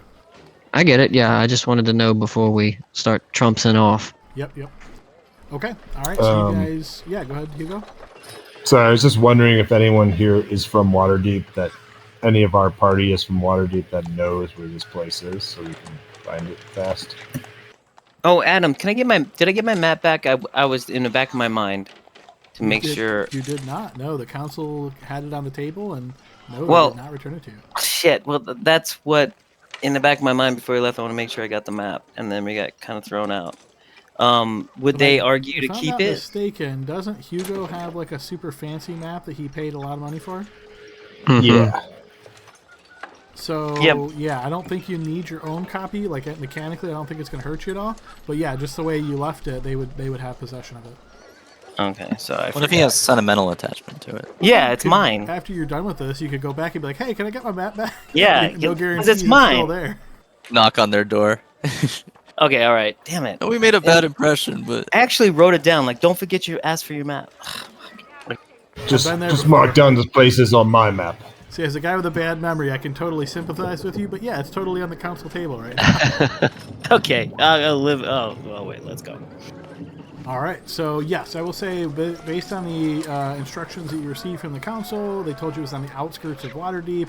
It's not too difficult for you guys to track this down after, kind of searching around for like, say, an hour or so. Maybe you're talking to different folks and you're, throwing this name down and eventually you get pointed in a direction. So think of this as like, I don't want to say the slums of Waterdeep, but it's definitely the poorer areas. So it's maybe a bit of a rougher crowd, you might think of it as. And eventually you find yourself out front of this establishment. It is kind of set off on its own a bit, so think of it as a fairly large building with grass all around it. There's not things like right on top of it built all around it. From the outskirts, it looks halfway decent compared to some of the other ramshackle kind of buildings that you see. You do notice that there is this very prominent signboard out front that says the Trickster's Cauldron, and there's even a little image of a cauldron there drawn in with black flames and stuff like that drawn under it. So you're pretty sure this is the place. Excellent. We're looking for a white male, dark hair, dark eyes, just under 6 feet. Any plan? You guys said that you don't normally do that, so I'm offering a remedy to that solution before you go charging inside. Well, just go have a beer. I'm happy to, or someone that's more. Yeah, I'm happy to wait outside and just keep an eye on things, make sure no one makes a dash for it. No offense, but I feel like you'd blend in there. Yeah, blend that out here too. as we're approaching, can we I know we said it's a large building, but can we see multiple entrances, or is there only the? You're out front right now, so unless you want to circle the building, you only see one entrance in the front. So you see that there's a set of double doors, there's some windows in the front. I mean, if you went to the side, you expect there's probably windows there. You don't know if there's a back entrance or not. I mean, is it like a city block, or are we wandering into the moor or something to go around it? It's like a city block. It's just this is kind of set off on its own a bit. So a lot of the areas you've been walking by, it's like house on top of house on top of house, or these buildings all kind of really jammed together. Then there's a clearing of grass and dead grass and some bushes, that kind of thing. And then this larger building that looks much nicer than all the buildings around it, just kind of plopped right here in a way. It sort of feels like it's really out of place.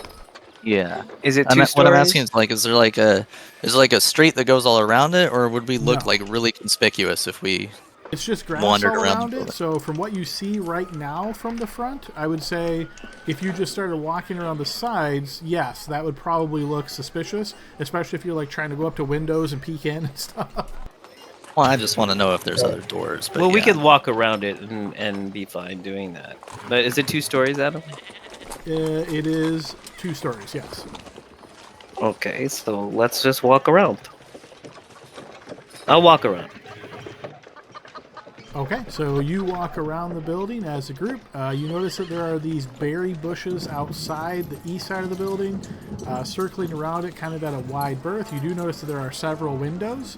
There's most of these windows are uncurtained at the moment, so you can kind of see through, but you're staying a distance away to not look too out of the ordinary.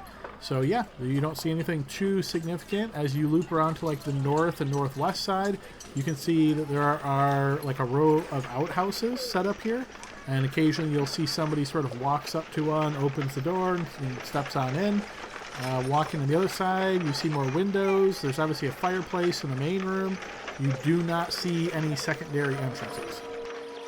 Are the windows big enough for a normal sized person to just eat themselves out of, or would it be a Yes. task? Okay. I mean, they're glass, so these are actual glass windows as opposed to just shutters. So you would have to like break through them, and obviously that could be potentially very painful. Yeah. Does I'll it seem post like up the building across is big from the enough front that it? door. Hugo, you want to post up across from the front door? You said. Yeah. And Okay. if there's a shop or something over there, I'll try to sort of pretend like I'm looking at the shop, but I'll keep an eye on the door. Not be You can do suspicious. that, but you'd have to be a fair distance away. So say like 60 feet away to be, because again, this is kind of set off on its own. So as long as you're willing to be 60 feet away from your group, yeah, you could definitely do that. Sure. Okay. I just want to point out that you all just casually cased this place, so any espionage activities you have are probably not going to work well. Well, we just walked around the building looking for the bathroom. Let's go inside. Everyone? I don't know. I'm going in because I like this group of peoples. Remind me of my sister. Can I suggest that someone watch the back, just like Hugo watches the We'll front? let you know how the beer is. Well, yeah, someone could go to the back. There's no other doors, but they could jump through windows. But yeah, you want to go to the back? It's going to be hard for I you to think get in the building if there's no other entrances into the building. No, I do need to like keep an eye on you, so I will go inside with you. I'm just suggesting. What's I'm that, going Armin? around to the back. Bye, guys. Okay, Okay. Harmony, you make your way around to the back. No, we can't get to you, or you can't get in unless you go all the way to the front. But okay, keep that in mind. All right, I'll go in then. Spectre, what are you thinking? Yeah, we go in as a group. Is anyone left capable of asking around? Like, I don't think the new guy's much of a people person. I'm certainly not. We're here for information. Sure, we'll see what happens. Let's go inside, have a beer, and then sit at the bar or something. Fantastic plan, Gil. Well, that's a plan. Simple, easy to remember. Yep. We look around. I mean, the chances are this person's not going to be here anyway. So. Okay, so Gale, Roland, Spectre, Kurtu, you all enter through the front door. You see that this place is currently sparsely populated. There are some like main tables here set with food. It looks like maybe a large group has just recently left. The staff are in the process of trying to clean up the tables, but it seems like it's taking them a bit of time. You can see that there are several other individuals here, but it's definitely not packed. You notice that probably the thing that draws your attention most is there seems to be a trio of performers standing nearby the fire. There's this woman dressed in some more interesting garb. Think of this almost like tribal-like garb. And then there are two instrumentalists sitting nearby her in chairs playing one of them seems to be playing a large standing instrument, sort of like maybe like a cello. And the other is playing more of like a flute, and she seems to be dancing to this. So you get the impression more or less like they're practicing for probably a bigger crowd later in the night. The others around seem to be mostly workers and a couple patrons. Is it good? The music? Yeah. It's very disjointed, so it's like they play a little bit and then like stop and like, maybe we should change that. The woman seems to be totally into it. Like she continues doing her dance. She's not really offering much in the way of like criticism as far as the sounds, but the instrumentalists are sort of both like kind of constantly interrupting each other. Like, well, not there. Go higher here, and then well, make that note last longer here, and so it's very broken up. Are there any doors, any tables or anything close to the front entrance that we just walked in, Adam? Yes, there is a main table sort of close to the front entrance, and it looks like it would fit 4 people, and there's only 4 of you right now, so yeah, if you guys wanted to sit there, you could. Conspicuous. There is another table that has 6 chairs, another one that has 4, another that has 6, and then one that has 2, and another that has 2. And then, of course, there's bar stools all up at the counter as well, where the bartender is. Do they have booths? They do not have booths now. Damn it.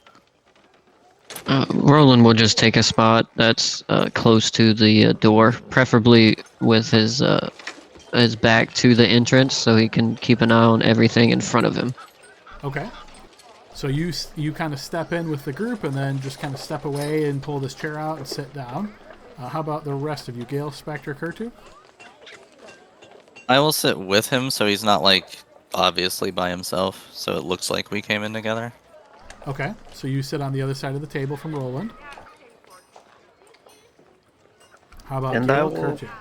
I will walk up to the bartender. Okay, and Kurtu, are you following Gale, or are you hanging back to sit with the rest? Actually, I'm going to go head to the people that are playing the music. Okay, that's fairly close to the table the other two are sitting at, but are you trying to interact with them or just sort of listen along? Yeah, I'm going to sit close, listen a lot, ask them what they plan on playing and how often they play here, things like that. Okay, all right, so as you approach them, Gale, you approach the bartender. You notice the bartender is lifting like the counter here. There's a little section of the counter that lifts that allows people to go from the back area out to the front. You see a larger woman holding a tray of freshly cooked bread that she's bringing around the side. The bartender is right in the process of pouring an ale as he sees you kind of stroll up, and he gives you a nod. What'll it be, chap? Yeah, we'll take 4 of those that you're pouring, please. Oh, you got it, good sir. You got it quite indeed. Just need to see that coin, of course. Let's say 4 drinks, 2 silver? Okay, now put the gold piece on the table. Oh, quite all right. And you see he places 4 mugs down, cleans them out really quickly, the one that doesn't already have liquid in it, and then pours the other 3. He says, are you sure you wouldn't like me to have the old lady bring this around to your table? Yeah, that'd be great. Sorry, that would be fine. That would be good. I'll just take mine here. They're sitting over there by the lady that the musicians. Boy, And you see he leans over your shoulder, staring to where Spectre and Roland are currently sitting, and he says, "Oh, the lady and the armored gentleman there." Yeah, those guys. They're very thirsty. He turns and he says, "Mary, when you're done with bringing that bread to the other table, come back and bring a couple of ales." Who was the 4th one? I don't know where he went, but he's in here somewhere. Just all 4 that over there, and I'll take all 3 over there. I'll just take mine here, if you don't mind. Thank you, sir. Yeah, Kurtu forgot to sit on the stool so he can be seen. Say that again for Kurtu? Kurtu forgot to sit on the stool so he could be seen. No, he's by the musicians, right? Oh, yeah. I wasn't okay. sure if there's a stool. Just, wasn't sure if there was a stool or something there. Not right there, but yeah. So you're over there sort of like starting to chat them up. So at this time, I'm going to ask for Hugo and Armony, as the 2 of you are out in the front and in the back, to go ahead and throw me blind checks real quick. Oh.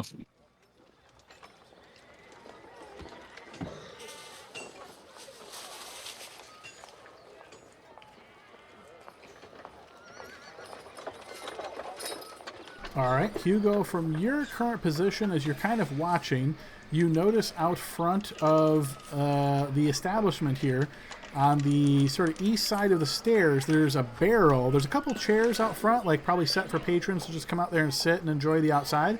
And then there's a barrel that kind of, you didn't really think too much about it, but it kind of looks a little bit out of place. It's just sitting out front between these 2 chairs. And you notice as you're watching it, it kind of moves just slightly. And you start wondering, did I actually see that? Right? Like, you're 60 feet away, so it must have been quite a bit of a jerk inside for you to even catch that. But you're pretty sure you just saw that. Okay. And so Hugo will, I guess, move a little bit closer to the. So it's close to the door, right? The front door. It's fairly close to the door, yeah. Hugo will move up towards the door, all the while keeping an eye on the barrel, and when he gets close, he is going to cast a spell. How close would you like to be before you cast your spell? Getting fucking heart palpitations. Okay, so do you want? So where you're standing, you could actually hit it from all that way away if you want. Yeah, he'll do it from where he's at, actually. All right, so go ahead and burn that slot, post it so that it actually burns it. You motion with your hands, and you verbally say these components. And yes, you notice that the barrel is targeted by your spell. You don't see any obvious effect from this. Armony, Okay. from where you're at behind, as you're standing there, you are sort of looking around. You're keeping your eye on the back side of the building. You're looking through the windows. Occasionally, you're not like right up face pressed against them, but where you're at, you can kind of see those. You're noticing that there is some movement inside of the building. It seems like the area that you're looking through right now is probably like back rooms of this inn. So you occasionally see like some movement here and there. But as you're looking through these, you notice suddenly just a massive shadow seems to fall upon you. So like where you're there, it's like suddenly dark all around you. And as you look up, you see a huge winged black dragon descending quickly onto the inn. Oh god. What? What? Here we go. Just in water, okay. On This the must I'm be- just here to must be take an notes. invisible person too. That hit the barrel or something. So I've got you all where you basically described that you were going to be. So if anybody disagrees, feel free to speak up. But this is approximately where you said you would be. Yep, we're all lined up. Is it That's dark what in that there, ass Adam? Because I can't see. It probably is dark inside. Let me see if I added lights or not. If not, I'll just turn I'm just turn the global illumination on. They're just hanging out in the dark bar playing music. That's I weird. mean, there's a fireplace There's over here. supposed to be lights, yeah, but unfortunately, I think I may have forgot to throw the lights on there. And playing music poorly, by the way. Yeah, gonna die by poor magic spell. That's why it sucks so bad. The lights are off. All right, so how this occurs is the dragon flies down very rapidly, lands right here, smashing through the roof. God damn it, right on me. Not through. Let me clarify. The roof collapses in. The dragon doesn't come into the building, but the structure, the roof, is shattered and breaks in. All of this rubble and stuff falls down, all this lumber. Like, this is the remnants of this section of the roof. Those of you guys inside, you can see this massive dragon's head like peeking down at this point. The barrel that you saw, Hugo, you cast the spell on it, and after this loud shattering sound hits the top of the roof, you notice the barrel starts moving pretty quickly again. And we'll see if we can get through a round with the time we've got left. Do we have time to like react to this, or is this a surprise round? It's not surprise, but everything I just described has happened, and then you will get your turn. Okay. Let's try. Let's see how this one is.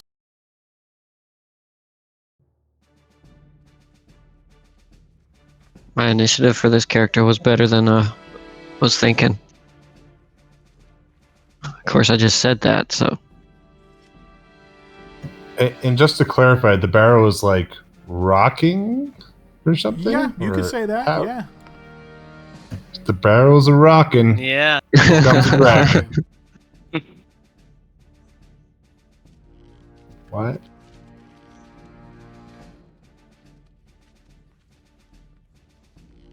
What the hell is happening? He's got hidden enemy tokens, and I don't like how many Yeah, that he does. appears there to be. Spectre, you are the quickest to react. Naturally. So the dragon is in the inn. Can I see him? So the dragon is not actually physically in the inn. The dragon's head is poking through the roof as that he's just shattered through. So this area, notice this black outline? This represents a hole in the roof, and the dragon's massive head is basically filling these 4 squares as it's looking down into the inn. Well, I'm gonna stand up. Does that cost half my movement from a chair, or? Yeah, probably. Okay. Well, I'm gonna do that. I'm gonna step to this space. How high is the ceiling? From the ground to the ceiling would be like 20 feet. All right. Well, I'm gonna shoot the dragon 3 times. Okay. Because that is the immediate threat. We're gonna go. What if he's friendly? 1. Wait, what if he's friendly? I don't think a black dragon is friendly. The first arrow 2. connects. The And I'll throw a second arrow connects. I'll throw a hero point on the third one because that's the big dick attack. Okay. So all of 1 point. Yes. Nice. That will also hit. Okay. So no sneak attack because I don't have advantage in any way, but 10 and then 7 and then 11 plus the d8 for another 3, so Yeah, 30. 14, 21, yep, 31. Wasn't that already in there? What's that 7 piercing? That's the second shot from my bow. Oh yeah. I get 3 attacks on the first round. All 3 of your arrows connect with the dragon's head, puncturing into its scaly face, and you can see it is definitely wounded. Yep. And then I'm gonna... So I stood up. That's 20 feet, 25. 30... Do the people around me look like they're, like, panicking? They are shitting their minds out right now, and they're not even sure what they're about to do. I bet. So I'm gonna go 30, 35, 40, and then I'm gonna... bonus action dash, because I still have my bonus action. Okay. So I'm gonna try to make it so that this dragon can't hit us all with the breath weapon that's surely incoming in a moment here. So 5, 10.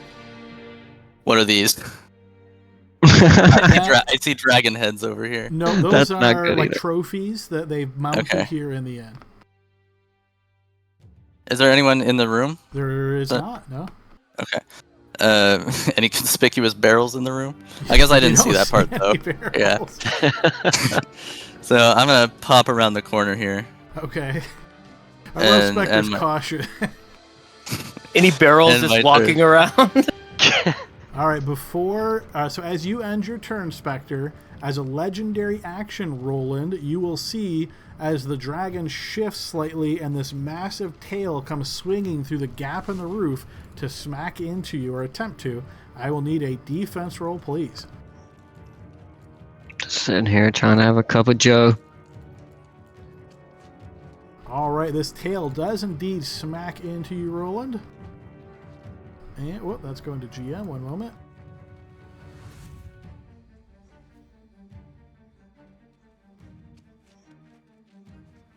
Okay, so tail damage on Roland. 17 points of bludgeoning damage. God damn.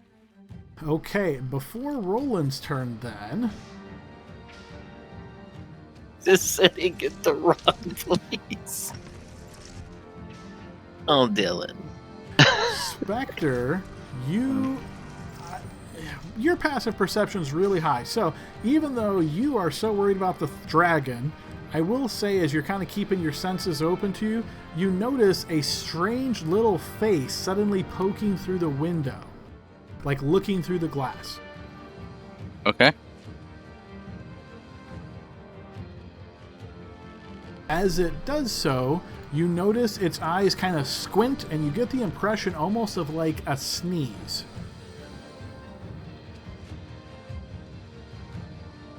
As that occurs, you feel this sort of swirling energy around you, and you see another creature appears just next to you.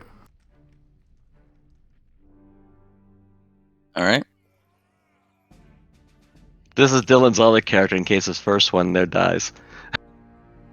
Okay, unfortunately, based on that initiative roll, that individual acts immediately after the one that just went. So, now that that one is just next to you... Okay, yes, it is going to attack you, Spectre. So you will notice this creature, it is medium size, so humanoid size, very strange in appearance. It looks like its body is almost made up of metal plates, and there's this like unholy energy that seems to be radiating from its eyes. It wields a trident in hand and has a vicious set of claws as well. So first, it is going to attempt to hit you with those claws. So defense roll. I'm gonna fail. You will indeed. Whoop, and that is going to be slashing damage, so 12. Let me update that real quick. And then another defense roll from the trident. That one you I think I'm evade. okay. Okay, so just the 12 points of damage from that. Now after that one's turn, we move to...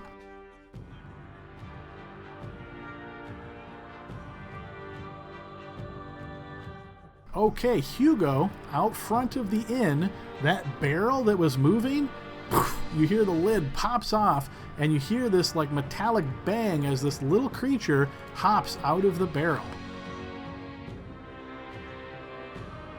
Hello. Once it does, and it sees the surrounding area here, it is going to move to here and open the door in front of it. Once it opens the door... Okay, let's see, does anybody currently have counterspell prepared? I do. Hugo does as well. Okay, you can tell that this creature is starting to cast a spell. Okay, I'll counterspell it since I'm watching it. Okay, so which level spell would you like to use to attempt to counter? Come on, Hugo.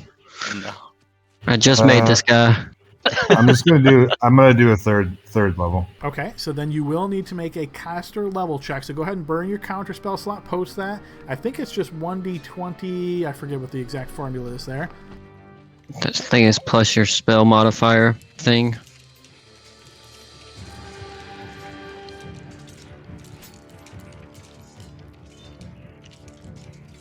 DC equals 10 plus spells level. Okay, so make an ability check using, okay, so you're intelligence, so basically you're just making an intelligence check, and it's against 10 plus the level of this spell. Okay. Can I spend a hero point on this? You can, yes. Okay.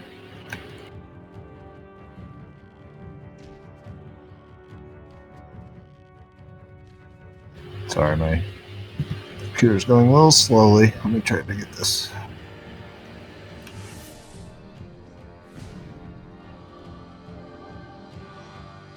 Okay, so we'll add 4 to your roll.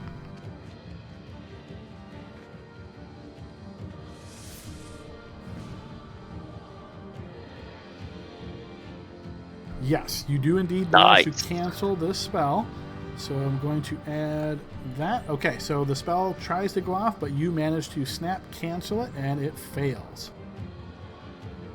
Okay. Hey, not this time, little guy. And you know what? Actually, what I'm just thinking, give yourself that hero point back. You succeeded anyway, and when it's not your turn, you have to use a reaction for your hero point.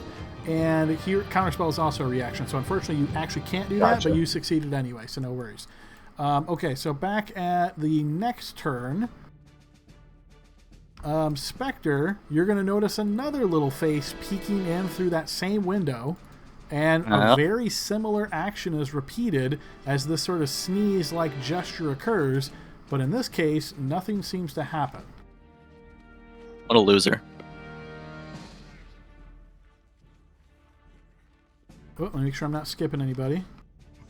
We just skipped both of our turns. Yeah, Gale, I got 16, company. 16. All right, so now we are on Gale's turn. Okay.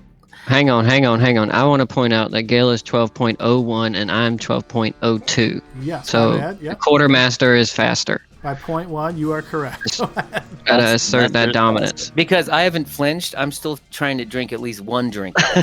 He's drinking on the job over there, so yeah. All right, and Adam, when you said he reached down and hit me with his tail, he's not like in this space here, like engaged with me, right? He is not within 5 feet of you, I can tell you that for sure. I didn't like that, Adam. So when, If his tail can reach you where he's at, he can hit you with an opportunity attack, if that's what you're asking. Yeah, that yeah. might be a fair interpretation, yep. All right. Well, he's still seated at the table. He just got smacked in the back of his helmet with that tail, and he kind of like he hears a little snickering in the corner, and he obviously all this shit is broken loose, and he kind of sighs, and he's going to clasp one of the gems on his chest, and he is going to cast haste on himself. Okay. And that means his speed is doubled, so he's going to get up, which is half his movement, so his speed is now normal. He is going to use one of his actions to, the additional action to disengage. Okay. And he's going to make his way up to the top of the flight of stairs over here. And he is going to use his main action, and he is going to throw a create bonfire into that doorway where that little bugger just peeked his head in and threw the door open. All right, you conjure a bonfire in front of the door. There we go. I don't think I can. I have to on the ground that I can see within range. Yep, that sounds right. Yeah, but I can't do it on his space. I mean, I can see out those windows based on my field of vision. Could I just put it right on him immediately? Yeah, if you can see him right now, then yeah, you could. Yeah, I can see 80% of them, so I would just drop that right on top of him. All right, so yeah, that's on the ground at his feet then. I'll give you a spell effect roll, right? Yep, sure, yeah. Oh, son of a bitch. Oh, actually, wait. Can I do... Before you say yes or no, can I do this for that?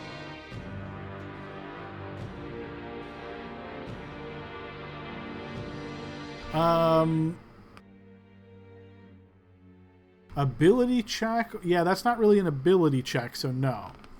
Okay, cool. Then that's it. That's what I got. Okay, so you conjure that, and is that half damage on success? Creature must, let's see, any creature in the bonfire space when you cast a spell must succeed on a saving throw or take the damage. A creature must also make the saving throw when it moves into the space for the first time on a turn or ends its turn there. Yeah, so it fails the save, so the 14 is good. However, you will notice that it is resistant to fire, so it only suffers half of that damage. Cool. But, yeah, so I moved away, I'm up here, and I'm hasted. So I'll give myself a little emblem, and that's my turn. Okay, now we're to Gale's turn.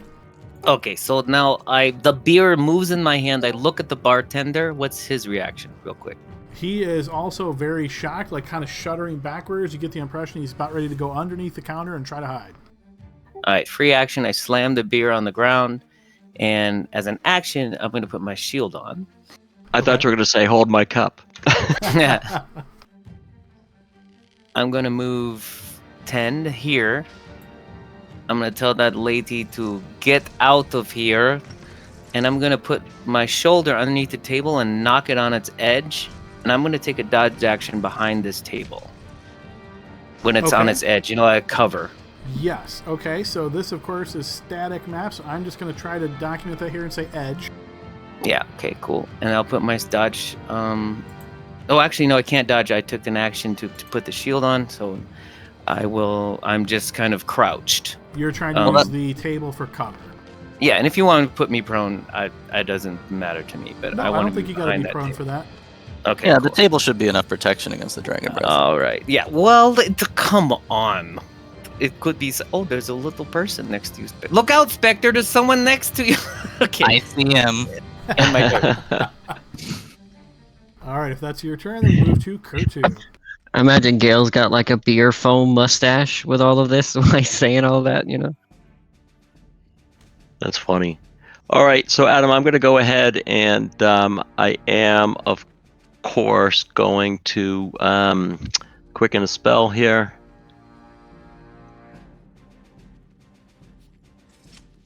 Also, and for the dragon itself, I'm going to go ahead and cast a fire bolt at it. I'm going to go ahead and use a hero point. Okay. So we'll add 3 to this. Yes, that will hit with the hero point. Yep. Okay, firebolt scorches the dragon. Okay, I'm going to cast that on my favorite kobold. Okay. And then I'm going to... so, I can't remember if where Boba Fett is going, is there a door there or something, or is the closest thing the window and these doors down below? So your newest associate has gone up a flight of stairs, which seems to lead up to the second floor. So he's up atop stairs, kind of looking down. What was your second part of the question? Is these windows here? I'm assuming these are windows. Yes. Yes, those are windows. Yep. All right. And so, how high are those?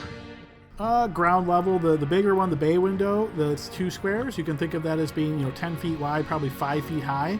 The other ones are more like 3 feet high and maybe 3 feet wide. All right, super. And I can't see Roland right now, correct? Not. I mean, you probably see his feet. Okay. All right.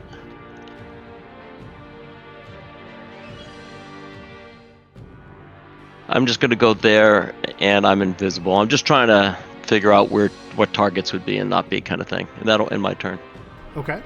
So before Armony's turn, Armony, you will hear the sound of something like physical smacking or something along those lines. Like, sounds like maybe something popping out of a barrel, perhaps. And this little creature is going to press its face against the glass window here, and it is going to try this ability. And it does not seem to work. And now we've got Armony's turn.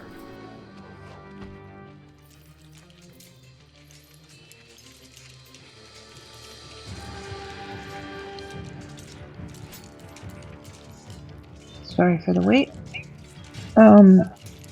It's getting an MP.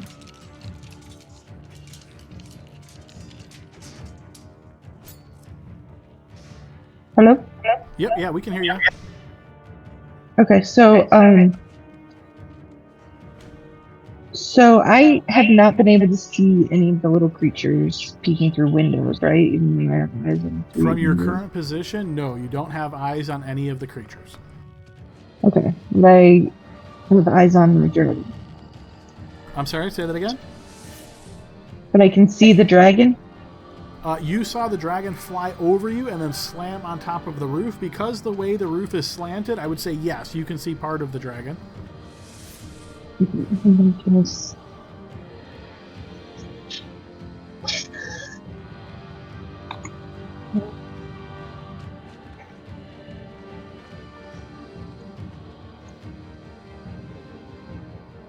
And you're attempting that on the dragon?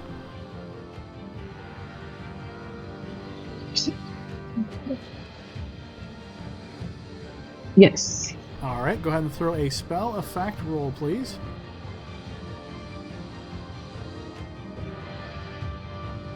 All right, this is charisma. Okay, normally this would affect the dragon. However, it is going to use one of its legendary resistances so that it is not affected. Nice. Hey, good. You burned Make them burn them. That's right. Use them if you got them.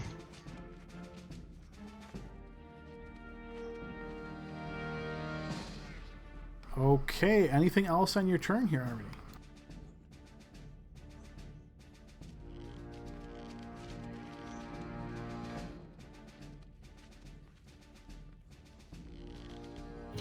Okay, can you hear me here? Okay, there's no echo. Yeah, we can hear you. We can hear you through Hugo's. I believe I didn't move too many spaces there. Yeah, you moved 8, which I believe is 40, your total speed. Yep. It looks like I can see maybe Hugo's shoulder. Is that sufficient? It depends on what you're trying to do. I'd like to cast a spell as a bonus action. Well, you've cast a spell so far as an action, so unless you have a bonus action cantrip, which I don't know of any of those, you would not be able to do that this round. Okay. Thanks. Okay, before Hugo's turn... Okay, you are going to notice the dragon's head now peeks through the roof, quickly scanning its surroundings, noticing that it sees, and I'm just double checking here. Yes, noticing that it sees both Kurtu and it sees Roland there. It is going to unleash its breath weapon on the two of them. So, Kurtu and Roland, I will need you to give me dexterity saving throws.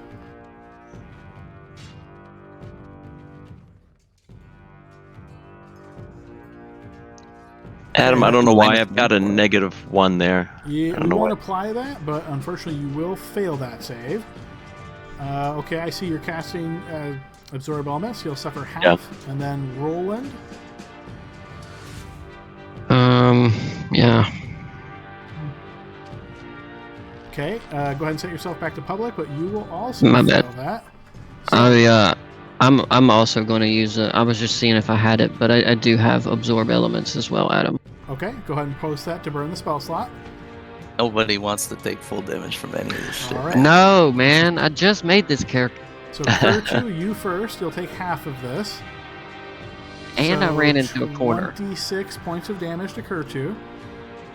So go ahead and apply that, and then we'll see if you're... Okay, you managed to maintain concentration on your spell. Roland, then this is for you. So 25 points of damage to you. And same deal, it'll automatically apply that. Alright, you managed to maintain concentration on your spell as well. After this occurs, you'll notice the dragon raises its head back up above the roof. As it does, you can see this acid just dripping down from its maw, landing down on all this broken wood and stuff there, sizzling through the broken pieces. After the dragon's turn, we move to... Spectre. You're going to notice another of these little creatures poke its head at the window.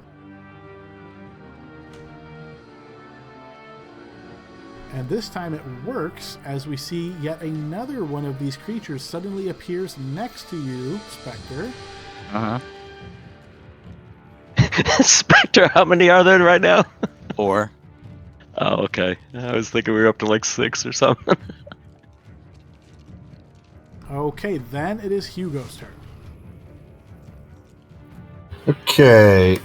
Is it an action to try and like identify what these creatures are? No. You can, if you are proficient, I would say this one's going to be Arcana. If you're proficient in Arcana, you can throw me a check and see if you notice anything about them immediately. I'm not proficient in Arcana, unfortunately. Then I would say these creatures are so like foreign to you. You've never fought them actually in battle. I can't think of anything in Hugo's background that would make him know these creatures. So yeah, you're not sure. Okay. In that case,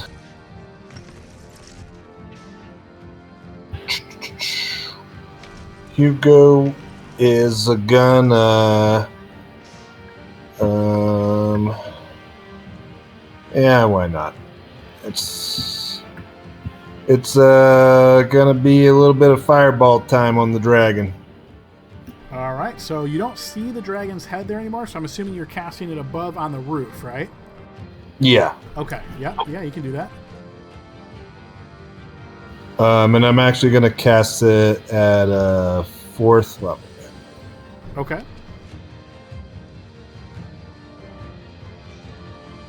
So I'm just going to do this to burn the slot. Do you want me to do smart AoE or Since just it's do just it? a single target, no. Just go ahead and post it and burn the slot, and we'll take whatever you roll there. I will ask for a spell effect roll then, so we can calculate the success or failure. Okay, so we're looking at a total of 38 here.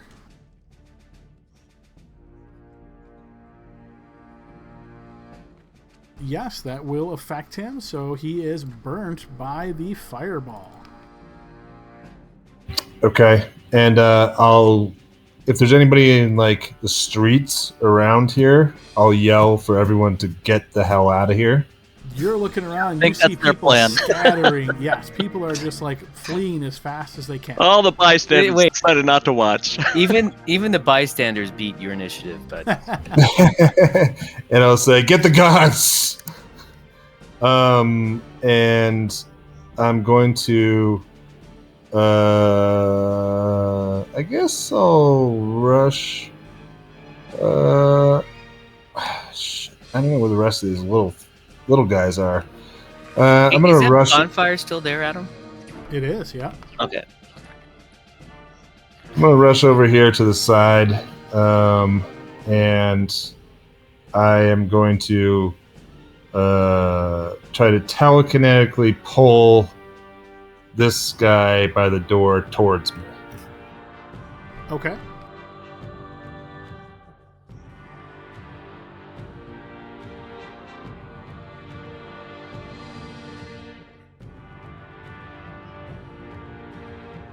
Alright, go ahead and post your telekinetic pull. Alright, you attempt to pull him backwards, but no, he is unfazed by your pull. And then I'll say, "Hey, Bugface, look at me!" And I'll try to draw their attention to me so that they don't attack my friends inside. And that's the end of my turn. Okay, at the end of your turn, but before the top of the round, the dragon will use 2 of its legendary actions to beat its wings furiously and fly down next to you, Hugo. Oh, not you. You were just threatening, right? Then we move to one more of these opponents, and Spectre, you're never going to believe it, but you see a little face poking through the window, and let's see if it's successful. Roll a 0. It fails, so no I called it. dice. I get temporary hit points for my successful call. All right, at the end of that turn, that will take us to the top of the next round. We are already 20 minutes over session time, so guys, let's go ahead and pause it there. Hope everybody enjoyed this session. We'll pick up next week. We'll see how this battle evolves and what ultimately comes of our player characters here, hopefully being successful. And then you guys know, assuming this you're successful here, you have this journey to Zonthal's Tower. Perhaps want to learn more about it, try to piece together whatever you can and whatever remains of this inn here. So yeah, good session, guys. We will see everybody next week. Have a good week, folks. You guys enjoy. Good game, guys. See ya. Later, all.